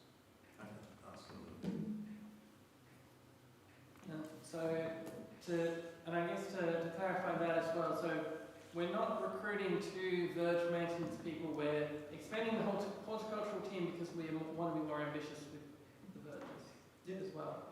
But those people will also be doing all the other horticultural things. Yes. Yeah. Okay. So it's just an expansion of horticulture because we're skimping out on things right now because we can't actually manage them. It is that, but I need to be clear, I am suggesting we offer a higher level of service than we currently offer to look after the Verges in a better condition. So Yeah, there's a bit of growth in the service. But that's also, I guess, like, is it that we're maintaining the Verges currently to a lower standard, or that we don't really have a standard because we don't have the resources to look up to the Verges? It's poison and hope for the best, and then react when it's not the best. Yeah. Used to maintain it better, and now we've got all those standards. Yeah. Yeah. For now, yeah. Just on the depot side of things, I think elected members remember the audit that we had done that actually identified around 8 positions that needed to be filled if we were going to catch. That was actually catch back up. That wasn't actually even talking about offering more service. And that was found by an independent auditor and the team there turning around and saying, hey, this level of service that you're delivering with the growth that you've had now come online, you're actually running lean in the depot, in your blue collar, because you've been under-investing in the personnel, and then obviously all the repercussions that flow through all that links to culture and all the rest of it. That was actually identified by our external a few years ago. However, the fundamental services in that employee base weren't actually coming through in some of the budget allocations in the past. We were seeing some more white collar offerings, which I think we pushed back a couple of years ago and whatever else. But the blue collars I think we got was a recommendation on maybe a training program. And some of us at the time said, but we're 8 short. This training actually doesn't. So what I'm trying to say is this catch up has been a long time coming.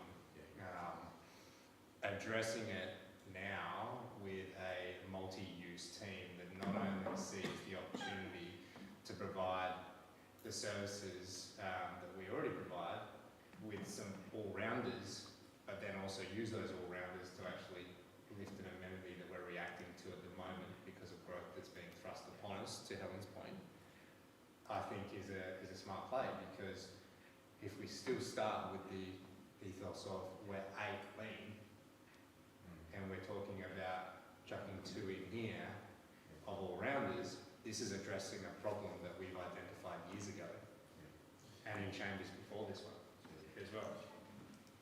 And just to perhaps play that as a staffing level conversation, conscious of recommending we put some outdoor crew on, but I'm also going to come to council and recommend that I don't replace an executive manager position and pull that out of the structure.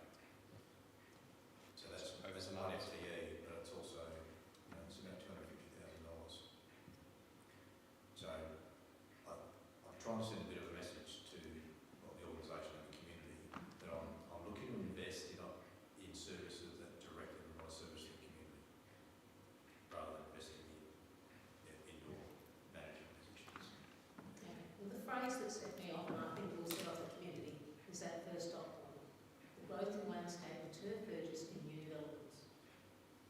That I think you're comes pretty well across on as par if evidence. that's going out, that's the first stop point, and you're pretty well smack bang on it. So, now what about our shit out the front? Yeah. What's the No offence, That's- And this is why we phase it out. Very good, appreciate that. I think also to note in the last Audit Risk Committee in the budget review, you did find savings in your way of reallocating staff so that you can use internal staff to do contractor roles. So it is an evolving, making sure all staff are maximised and Well, that that's results in another other story to savings. tell them, because these are, as the Mayor keeps pointing out, these are the stories we have to go out to the community and sell. Yeah. And things like that, and not being able to tell the story. Of course, we're looking at staff positions and deciding whether we still need them, maybe moved around. We have to go out, otherwise No, good points. Good points. just get crucified. Yeah, I think, again, it just goes back to the messaging, and it's, especially to your point, it's, hey, look how good we've been here, and this is what we're able to achieve. Like I think that's the sort of play here. By doing this, and this, we actually are able to offer this now, because currently we react to verge maintenance and merely poison. Yeah. This is a more proactive approach to a big bulk of the complaints we get, especially over the wet and warm seasons. Thank you. Appreciate the feedback. Okay, great. This is my last slide, and then I'll hand over to Erin to go over our current budget. So this bit is about building capacity and capability in an area that has been increasingly under pressure. Council has not had a dedicated compliance officer since 2018. Since then, development activity, legislative complexity and construction volumes have increased significantly.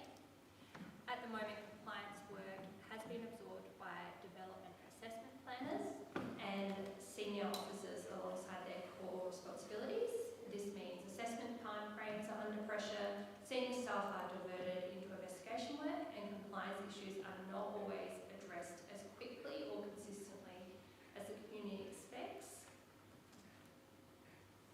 The role would manage compliance matters end to end, from complaint intake, site inspection, through to evidence gathering, and where necessary, ERD court proceedings, as well as providing guidance to support voluntary compliance. The year one salary has been reduced to reflect recruitment in the third quarter. And ultimately, this isn't about adding in capacity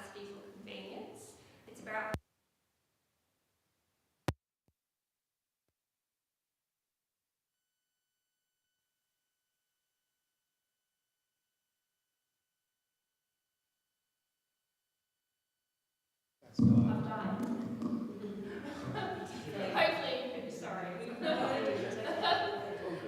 So that's the end of the budget bit. So if there's any other operating initiatives that you would like to discuss, let us know. Yeah, so the youth mural is below the line, and I expected that, but I guess what I'd like to see is engagement with the youth on this, because the purpose of our youth committee is to help them become more involved in the process. So someone appeared at the next month's youth committee meeting, for example, explaining that it's below the line, what it means for it to be below the line, what the steps are to be a community engaging in the process, because I just don't want it to be a sort of a silent, we tell them in 6 months, oh yeah, we just, like the point of the youth committee is to help them along this path. And whether there's any money in the activation budget, for example, that might be withdrawn, and I don't know. Yeah, so just other options and opportunities. So sorry, just to pick that up, I actually see that as our role as the elected representatives on the Youth Advisory Committee. I think that would be I can give a brief status update saying it's currently below the line. Which is what I would have done anyway. I was just thinking more detailed. I think the update, and not to put words in yours or my mouth, but I think the update will be, we've got some great news. The appetite for local street art is there and being picked up by the state government. Committed $30,000 within the Gawler Street Art and Pace Festival as a corporated body that will be able to spend this money. I know they've already been working with some of you in this room, so chances are you already know this. But as such, the budget bid on Town of Gawler spending is below the line this year because $30,000 is externally funding the outcome that we ultimately want. And I think that's the update. And then I think any technical information, we have staff in the room as well to be able to provide any support given that. But that process, I think, should be congratulated, especially to yourself as well, of helping them, the Youth Advisory Committee, moving these things up, because seeing them come up and then fall below the line for this particular good reason, realistically, because we've still got the outcome, we don't have to pay for it, it should sort of hopefully motivate to keep on that communication line. And that's what I think our job is to help facilitate, personally. But I definitely agree we should be, talking through that. I guess I'm just thinking in terms of, that's, because it's a good outcome, but in terms of just, I guess, the training on council processes and all that sort of thing, I thought it might be a nice learning opportunity. We can explain the rationale, the logic, the backstories. So rather than just send by the lines and throw it out, put context around. Right, or just like, there's a level of basics that jargon that we use. Below the line is not like a term that is like meaningful outside of the local government budget context. So just in terms of the real budget, chance to give. Fair. But I definitely agree the councillors can talk as well. I want to talk about the missing bit, and I don't quite know how we're going to do it. Maybe it's under building maintenance, but seriously, the issue I've raised about the sound compliance of this building and the current state of the building, given it's now been working for 5 years, we have somebody in this building who is deeply in love with laminated posters and blue tack, and it's marking the building. And plus there's, we've talked about the cafe, and that needs to be. I think there's time to reinvest back into this building. It's getting heavily used. It's a civic pride, but I just think it's time to review it and spend a bit of money. Now, I'm happy to take some advice, but I'd like to see something around the civic centre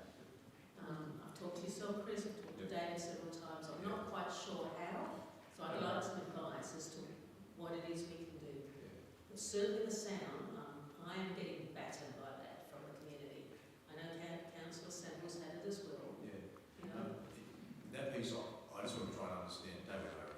I'm just trying to understand exactly what that piece looks like for the sound. I think the other point about the general condition, quality condition and appearance, I'm happy for us to take that offline and do some work on it and see what comes back. So for context, we do have acoustic reports that we conducted in 21. And then we have budget bids in front of council in 2023. Put one line by council to not support those treatments. The cost of round end for the hall and James Martin room combined was approximately $65,000–$70,000 in panels. The challenge is, and it's probably a right decision of council at the time, the acoustic treatment result did still not bring the acoustic levels within the facility to an acceptable standard. So invest in the panels, yes, we reduced the reverberation quotient in the hall by 50% from 3.3 seconds to 1.6, but the acceptable is below 1. How do you get below 1 in a very cavernous room without lowering the roof is extremely challenging. Yeah, I know, but So, and the same for James Martin room, the quotient still didn't get below the acceptable norms. Is it a sliding scale of improvement though, or is it all or nothing? So you'd have to put there is a sliding scale, so just panels on the wall will give an element. You add bodies to the room, it further improves it. So the best outcome is a full room with the full paneling. And I'll get you the data. That's right. Today, We'll have a look. There is an See it. fence in it, obviously, Yeah. and that's a few years ago. We'd have to get it requoted, so I'm not sure what it would be. But it is literally big white panels all the way around the entire room on the walls. Okay. And they're thick Yeah. panels on the wall, so that's the other aspect. What's the heritage impact of the building and all those elements, where we wouldn't actually achieve an acceptable standard of acoustic treatment. fair enough. So But what we've got now is people not wanting to use the facilities. Yeah. So we've got a problem, and how do we meander through that? We'll look at it. We'll take that for consideration. Rob? Oh, here's your cup.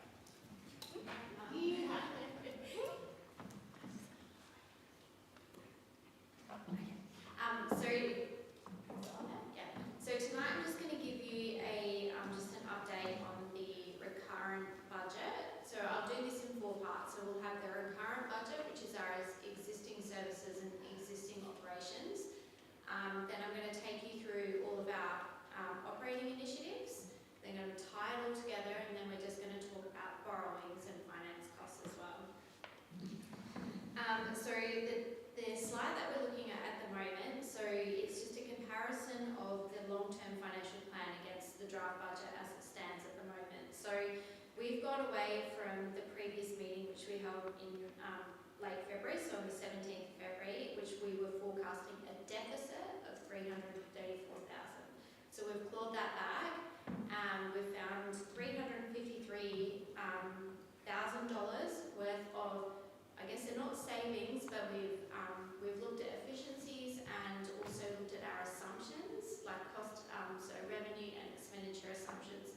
We've managed to claw some money back. So we're sitting at the moment a near break-even surplus of $19,000.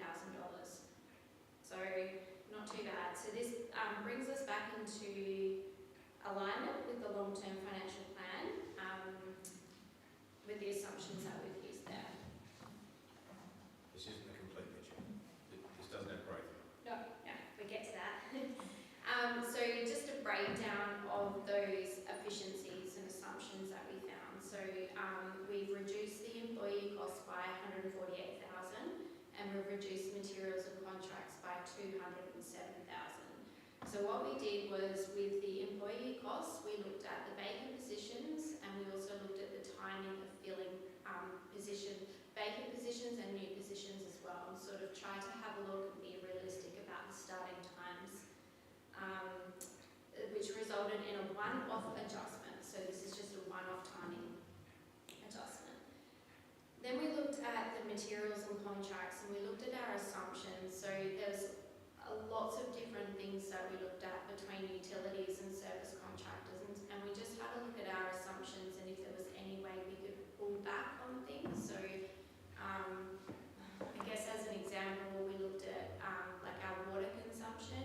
We looked at our assumptions. We just made sure that we weren't double dipping on anything. So and then we were able to claw back some savings there. So there are a few different places that we looked at that. I think one of the key ones there, let's jump in, was actually our electricity expenditure. Yes. With the investment in renewable energy and batteries and increased solar, we actually went and just run the rule over the assumptions that we made in the initial budget and realised that we hadn't built in some of the efficiencies that we were gaining from some of the expenditure in batteries and solar in particular. And there was about $40 grand in power that we literally managed to draw back. That's an example. With the materials, contracts and other expenses, you know, we've got a fantastic quality and quantity of staff. The contracts, is that people to service various equipment like, you know, that council has or whatever, or what does the who are the contracts? Lots of different things. So this would be like our utilities, our contractors, consultants, like sundry materials and things that we use in our operations. Could be a photocopying contract for the provision of photocopiers. So it's not always direct contract awards that you might be thinking of. Yeah, it's any contracts for service provision or as well. Okay. So as Renee went through earlier with the operational bids that we have two in there at the moment, which are going to result in immediate savings. So we have two bids, one being the Verge, I think it's the Verge contractors, sorry I should have checked that, and the multi-wheel roller, sorry, which will result in external hire reductions. So they are built into the draft budget at the moment. So should those two bids get pulled out, then immediately we need to put them back into the recurrent budget. So that will reduce our future cost base. So as you guys are aware, when we did our long-term financial plan, we had some assumptions built into the long-term financial plan, which it came to light that those assumptions were incorrect. So our cost base automatically increases. So in this case, it reduces our cost base, which means going forward we'll have additional savings as well. Those capital investments that Renee went through as well, particularly like the aquatic centre, and the plant, I think if you look at those sorts of things, we will have operational savings going forward. So like recurrent savings in building maintenance, just general maintenance with the fleet. That's another thing that we've been talking about in our monthly finance report, that those costs are increasing as well. So if we tie them all together, sorry.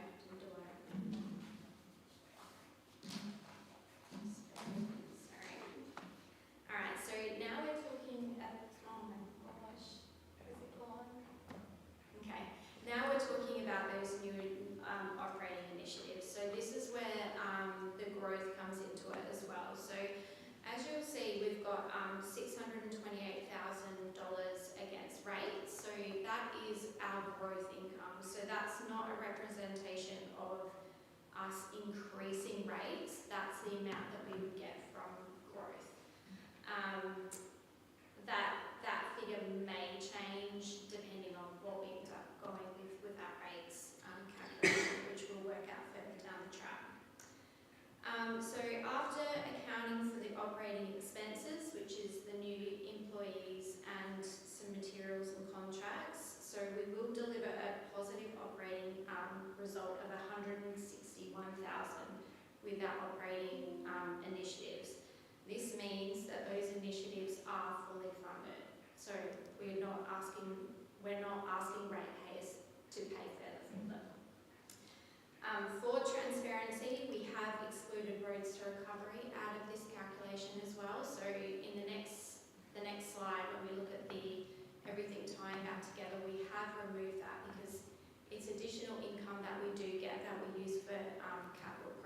so it kind of skews the results a little bit.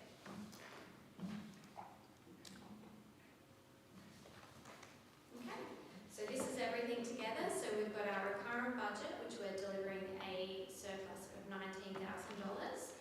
And then we have our new operating bids, so where we're delivering a surplus of 161.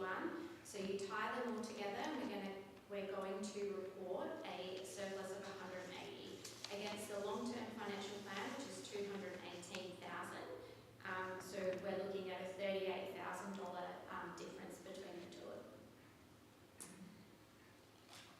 Did that all make sense? I'm just working where the difference is between the budget and the long-term financial plan. It's the employee costs, isn't it?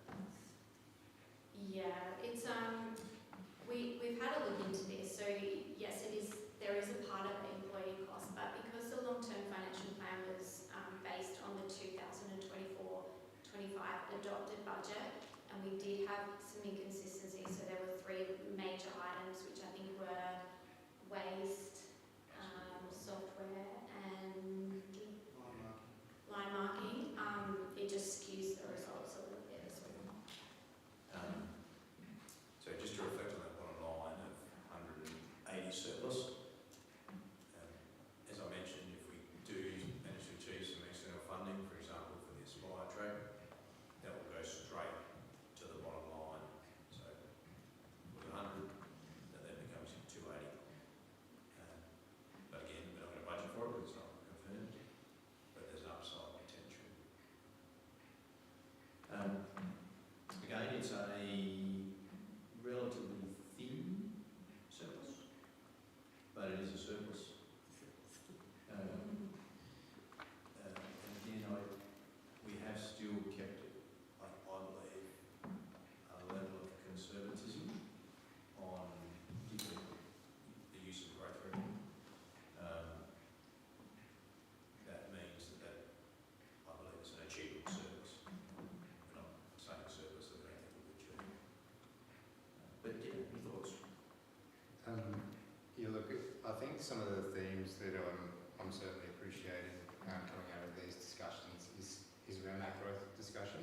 I think in the past we've made assumptions that we're going to get a 2% growth, and then all of a sudden the growth only comes in at 1%, and it messes with our books because we made an assumption that didn't come to fruition. Whereas I think the way we're gearing it up for now is, should the growth come online, we grow with it.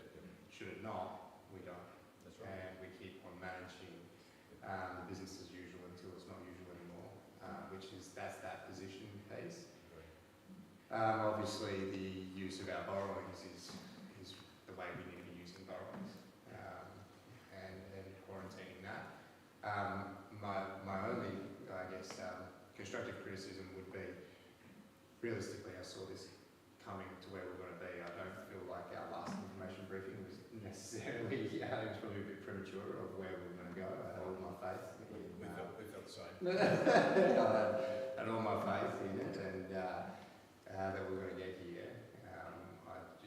So I think that work and this information briefing is probably where that first one was realistically, because we are getting back to what we were planning on being anyway. I think our communication piece on how we're trying to align with our long-term financial plan goals is also a good one. We're within that range, even though what we're managing, but it's all, again, back into that communication piece on how we're not even spruiking, it's not even, that's the wrong term, just transparently being honest of how we're achieving this, and sticking to our plan, and still ducking and weaving the things that we can't plan for. I agree with the Mayor's words, and thank you for the information presented. It's been concise, and yet there's been great clarity in breaking it down the way it has. One little bit, I noticed that and I agree with anything but the points that I've raised tonight. I'm quite comfortable with the majority of them. The only question is, we've still got the town centre plan coming through, and I noticed the information session for that keeps getting bumped, and it's now out to April. So I don't feel date on it. Could that be brought forward, please, so that we have a bit more information beforehand?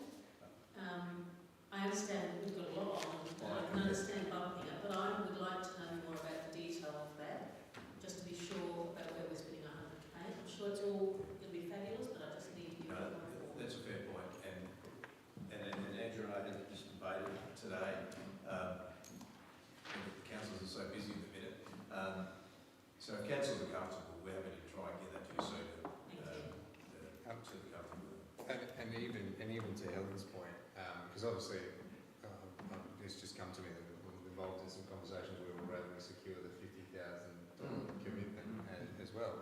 So even if we start with a briefing note, just as a breakdown, I think that would probably also assist as well as the information briefing. Like a real quick summary of what has come out of this and what we were able to secure from state government as well. Yeah, a bit of that, and I think a bit more detail. Oh, of course. There's a lot in the, it's like there's a lot happening in the town, and I think our business community and our residents will be quite interested to see where we go. I think for me, it's an exciting piece of work, that one. And the quicker we get council up to speed, that'd be great. Can I just get Erin, just the borrowing slide? Let's talk about that. Yeah. And then we'll go to open the forum. Sure, I've got 2 borrowing slides, so just bear with me a moment longer. So in this particular slide, we're just trying to break down the capital works program just to show you how much we're forecasting the borrowings to be. So at the moment, presented to you tonight, we have a capital works program of $14.2 million. So that comprises of 8.7 million in replacement and renewal of assets, and 5.5 in new upgraded assets. So after applying our internal funding, which is primarily depreciation and roads, we're looking at borrowing 2.6 million, which is consistent with the long-term financial plan. The level of borrowing is directly linked to capital investment and not operating expenditure, which it never should be. So we should never be funding our operations with borrowings.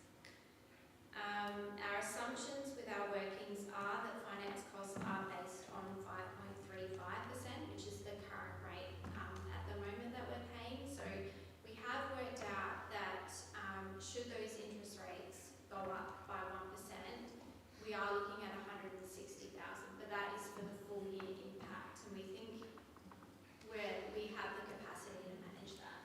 And that's an extremely conservative risk profile there. I'd say worst case maybe 0.5%, but give our credit, this is a worst case scenario. The other point I do want to make about the capital works program for David's benefit, we've had a real strong focus this year on making sure we can deliver. So I've said to David and his team, don't give me a program we can't deliver hand on heart. And also, we know there's going to be some of the box on the way, but let's try and factor that in. So this year in particular, kind of reflect on what you're seeing in the list tonight.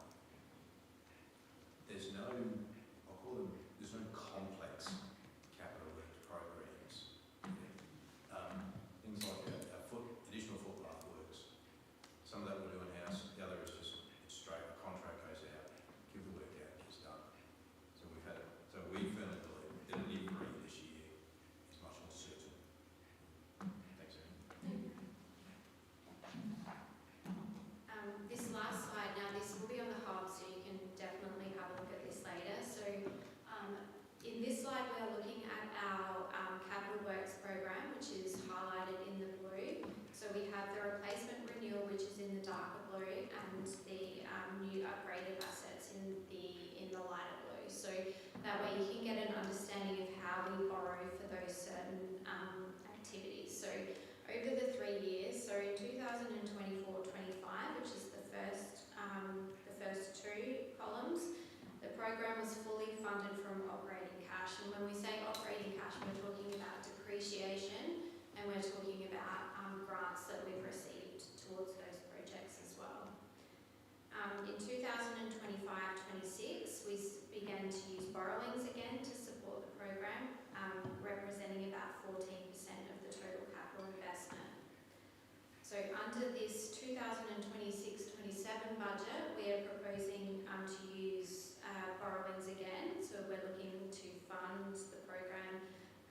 23% of the program through borrowings. So I guess the important thing to note is that we are using the depreciation and internal funding roundabout to fund the renewal program, which is what we should be doing. If we are generating surpluses, then we have the ability to pay down debt with that additional money. So the only borrowings that we really should be doing is for those new projects, but we should also be generating surpluses so we can pay down the debt. That's all I've got. Do you want to? Yeah, so if we go back in time to last time we had this conversation, where the long-term financial plan predicated a deficit year, and we'd got a year ahead of the game. We did a surplus this current year, delivering another surplus. I think we're still building our base. We shouldn't get too comfortable, because we certainly need to try and get the surpluses larger going forward. Not that being silly, but I firmly believe we're still heading in the right direction. And I think hitting what I'm hearing from the community and yourselves, those areas that we need to hit, perhaps the community is expecting us to look at. But yeah, any questions? I'm just going to jump in and say, with councils, you would expect that the dark blue would be the same size as the dark green. Yes. That's how they go. They basically go, okay, sorry, our depreciation funding is that much, so that's how much renewal we're going to do, and then we're going to borrow for, the new and upgrade. So you're not iPads, just so. Well, no, but it's good because that's how we're getting ahead. Well, if you're going to err on any side, it's the side that's on the screen there. Yeah. So that's good. But you could be borrowing with the light green. You could be borrowing as much as the light blue. So it's really conservative, which is good to be able to deliver a capital program. Yep. That's really good. So overperforming, which is. I guess we have talked about that a bit in the past now, Lee, about how we're doing the backlog, so we're incrementally doing a little bit more to catch up on asset renewals and just make sure we fall into line with exactly what you're saying. Did you see many changes? At the present moment, a house, they can't even put the sign up out front with sold. And Gawler is the place to come. As I've always said, it's the best town in the country. That's why they want to come here. And the Valuer General puts the money on the dollar values. Is this going to assist you in improving? When you say, that there's not the rates, they're going to have to increase. I know what my property has increased up in the borough area. It's just a joke, and because Gawler is the place to come and live and all that, our value of our land has gone totally through the roof. Is that going to help our operation here? You might just handle that to Chris. The values changing doesn't actually impact our revenue at all. What it does impact is how we spread the load. So, but it's a good question, because what we try to understand though, for example, just assume residential values went up and commercial values went down. It would spread the burden of the rates a bit disproportionate. The nirvana for us at the minute is if everything goes up by the same percentage, and so the load stays about the same. Now the data's just starting to come in, or it hasn't come in yet? Not quite yet. Yeah, so I haven't got any intelligence to tell me has commercial gone up heaps or has residential gone up a lot. But I think it's in the next 4 weeks or so, we'll start to get a feel for what values have done. But it won't make any more money, but we'll have to bear it in mind for how the burden of the rates gets shared across the community. So it's a little bit early for us to have that conversation. So just around election commitments and all this sort of thing, if there is stuff that ends up requiring a contribution from us, would we potentially be pulling things out of our capital works that's currently in the budget to fit that? It's a good question. The one that's topical is the commitment I've sent around today around Canteen. Central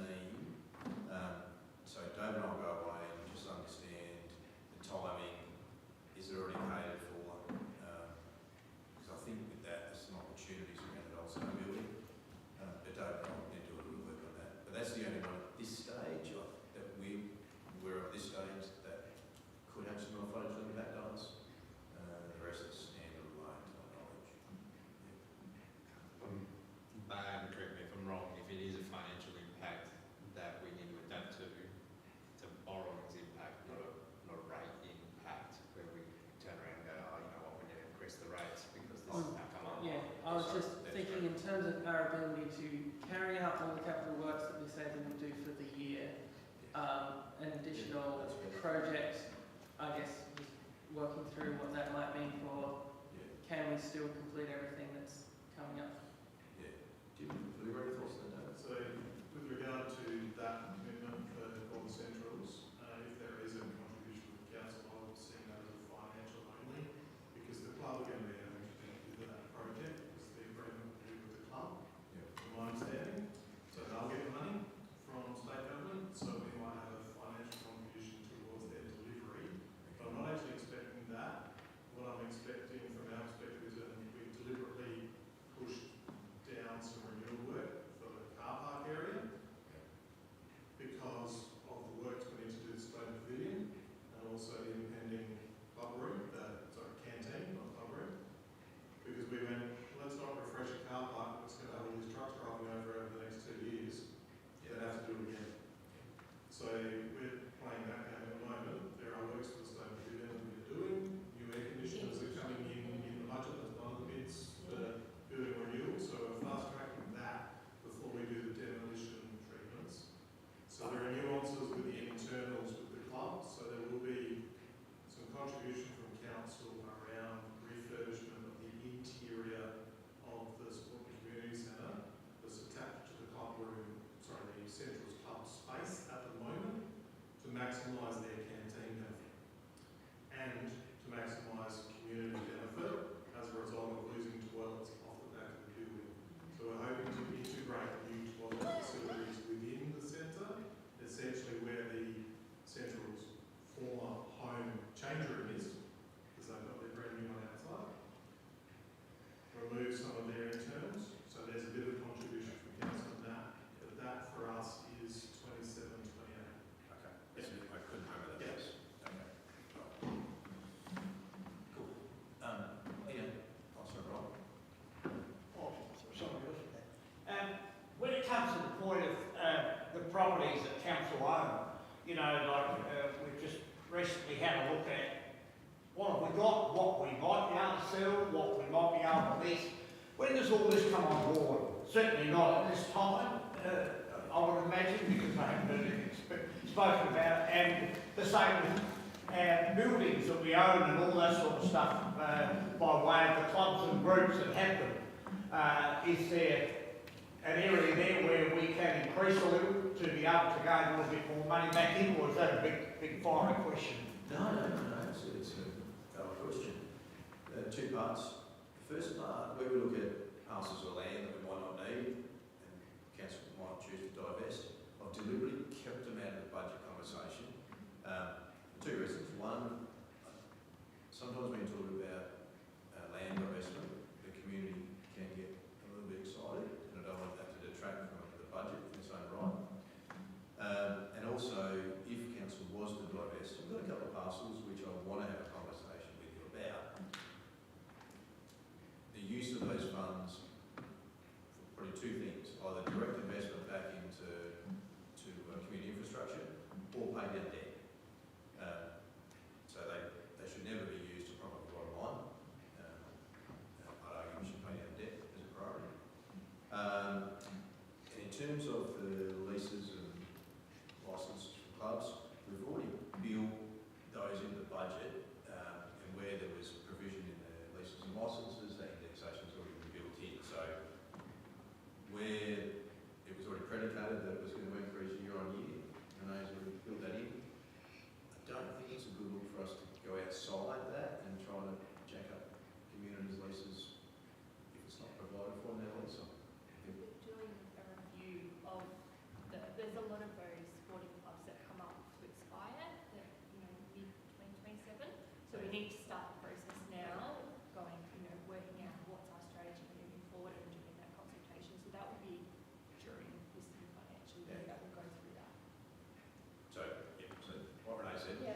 So attune to it, but we don't want to do it as a surprise to any club, because you will get phone calls pretty quick. We don't want that.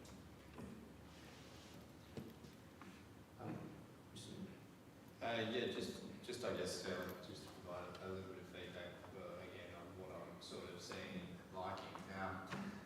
the addressing of maybe a smaller capital works program that we might turn around and say it's more achievable. Again, the focus on those fundamental services. It's footpaths, it's verges, it's that sort of stuff that I think do pick up a large portion of the community's wants and needs more broadly.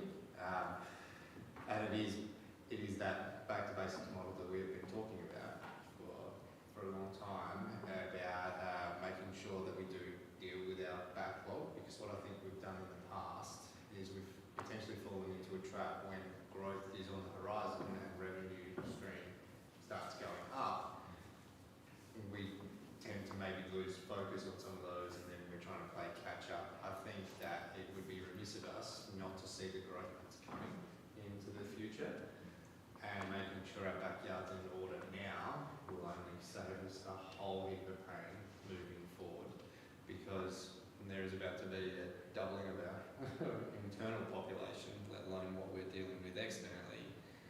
And if we don't have our ducks in a row and our financial stability in check, when that happens, it's funny because that revenue in comes with a whole bunch of responsibility that we won't have the capability to be able to service if we don't clear this one out now. And I think this is one of those steps in making sure we are in that position to be ready. And it's only a matter of time until we get our risk review and get our article in the Bunyip saying we are sustainable, not potentially sustainable in the future. I'm sure other Barossa did just recently. That's right. That reminds me of one key point. There's a piece of work in the background that we shouldn't lose sight of, and that's, I'll call it the minor boundary reform outcome, where we've taken over some parts of the land from particularly Playford and Lyre Regional, where there's a few assessments there that we'll pick up, and I'll get the number wrong, but call it, I'd say it's between 60 and 100 assessments that will come onto our books. Now, we'll get that revenue in this coming financial year. What we don't quite have line of sight on is any expenses that are going to be attributed to that. Now, there could be a little bit of administration expenses, but also, we'll have to pick up meters. So there's a few bits and bobs that come with that.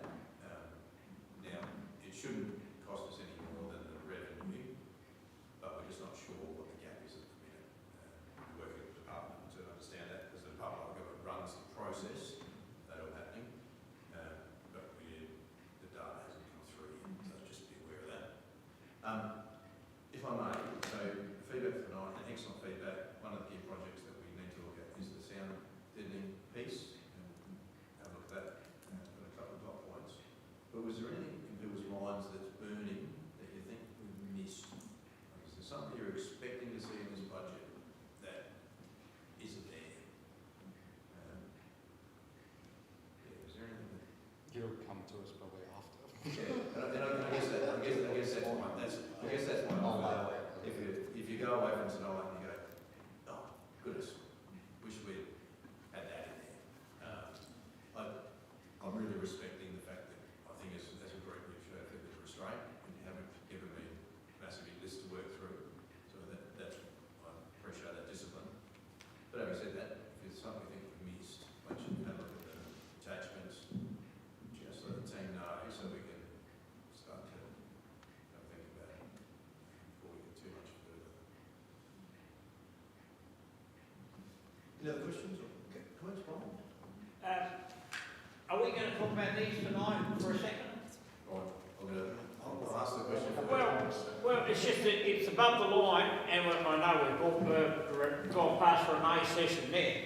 But I was guest speaker at Udunna the other night, and this young lady came up to me with this thing and shoved it here on my shirt. And I had so many people come up to me after the event, or talking about vintage cars and all that stuff. And they said, we heard you so clear, it's like you were sitting next to us. And when I read this information here, there seems to be nothing about lapel mics. So are they a thing of the past? How come they weren't last week? But I mean, aren't they included into whatever, you know, this huge amount of money is going to be, but still? Yeah, so what we're going to try and do, so the billboards are a thing. I hope it's not this one. No, it's not this one. Dave and I, the exec team, we want the solution as soon as possible. So what we're doing is, Dave and I agreed, we're actually going to go to market before I've got budget. Alright? Now, it means I can't sign any contracts until you give me the money. But I want to be in a position, as soon as I get an allocation come 1 July, I can sign a contract and get the solution put in place. So we're not waiting till 1 July to go to market. So I don't know what the solution looks like. The brief is something that works. As long as it works. Yep. I mean, if you want to hear how these will go work, go to the history meeting on Thursday night. I'm sure Helen will be there. Yeah. And that's all they do, stick it on, and what's his name? No, not Valonga, that's you. What's the name for the pub, Gore Arms? Chair Nether is going to be talking about hotels. And all they do is stick this thing on, and it is as clear as a bell. And deaf fuckers like me can hear it. And I just don't know, it doesn't fit into what I see here in the right. So what you've got there is just the allocation, but we've got the brief clear, system that works, doesn't feedback, clear as a bell. That's going to last us for another 10 years. So, yes, got it. Well, what's this place? Yeah, no pressure, right? Want to do it generally. Thank you, everybody. Thank you. Thanks, Renee. It's all about money. Isn't it? Tony, it's all about money. The script is 21st tomorrow, mate, so... So if you bought it tomorrow, we had dinner up there with family and friends, but I just Murray's here. Oh, nice. Oh, yeah, just up there. And you have a huge Christmas.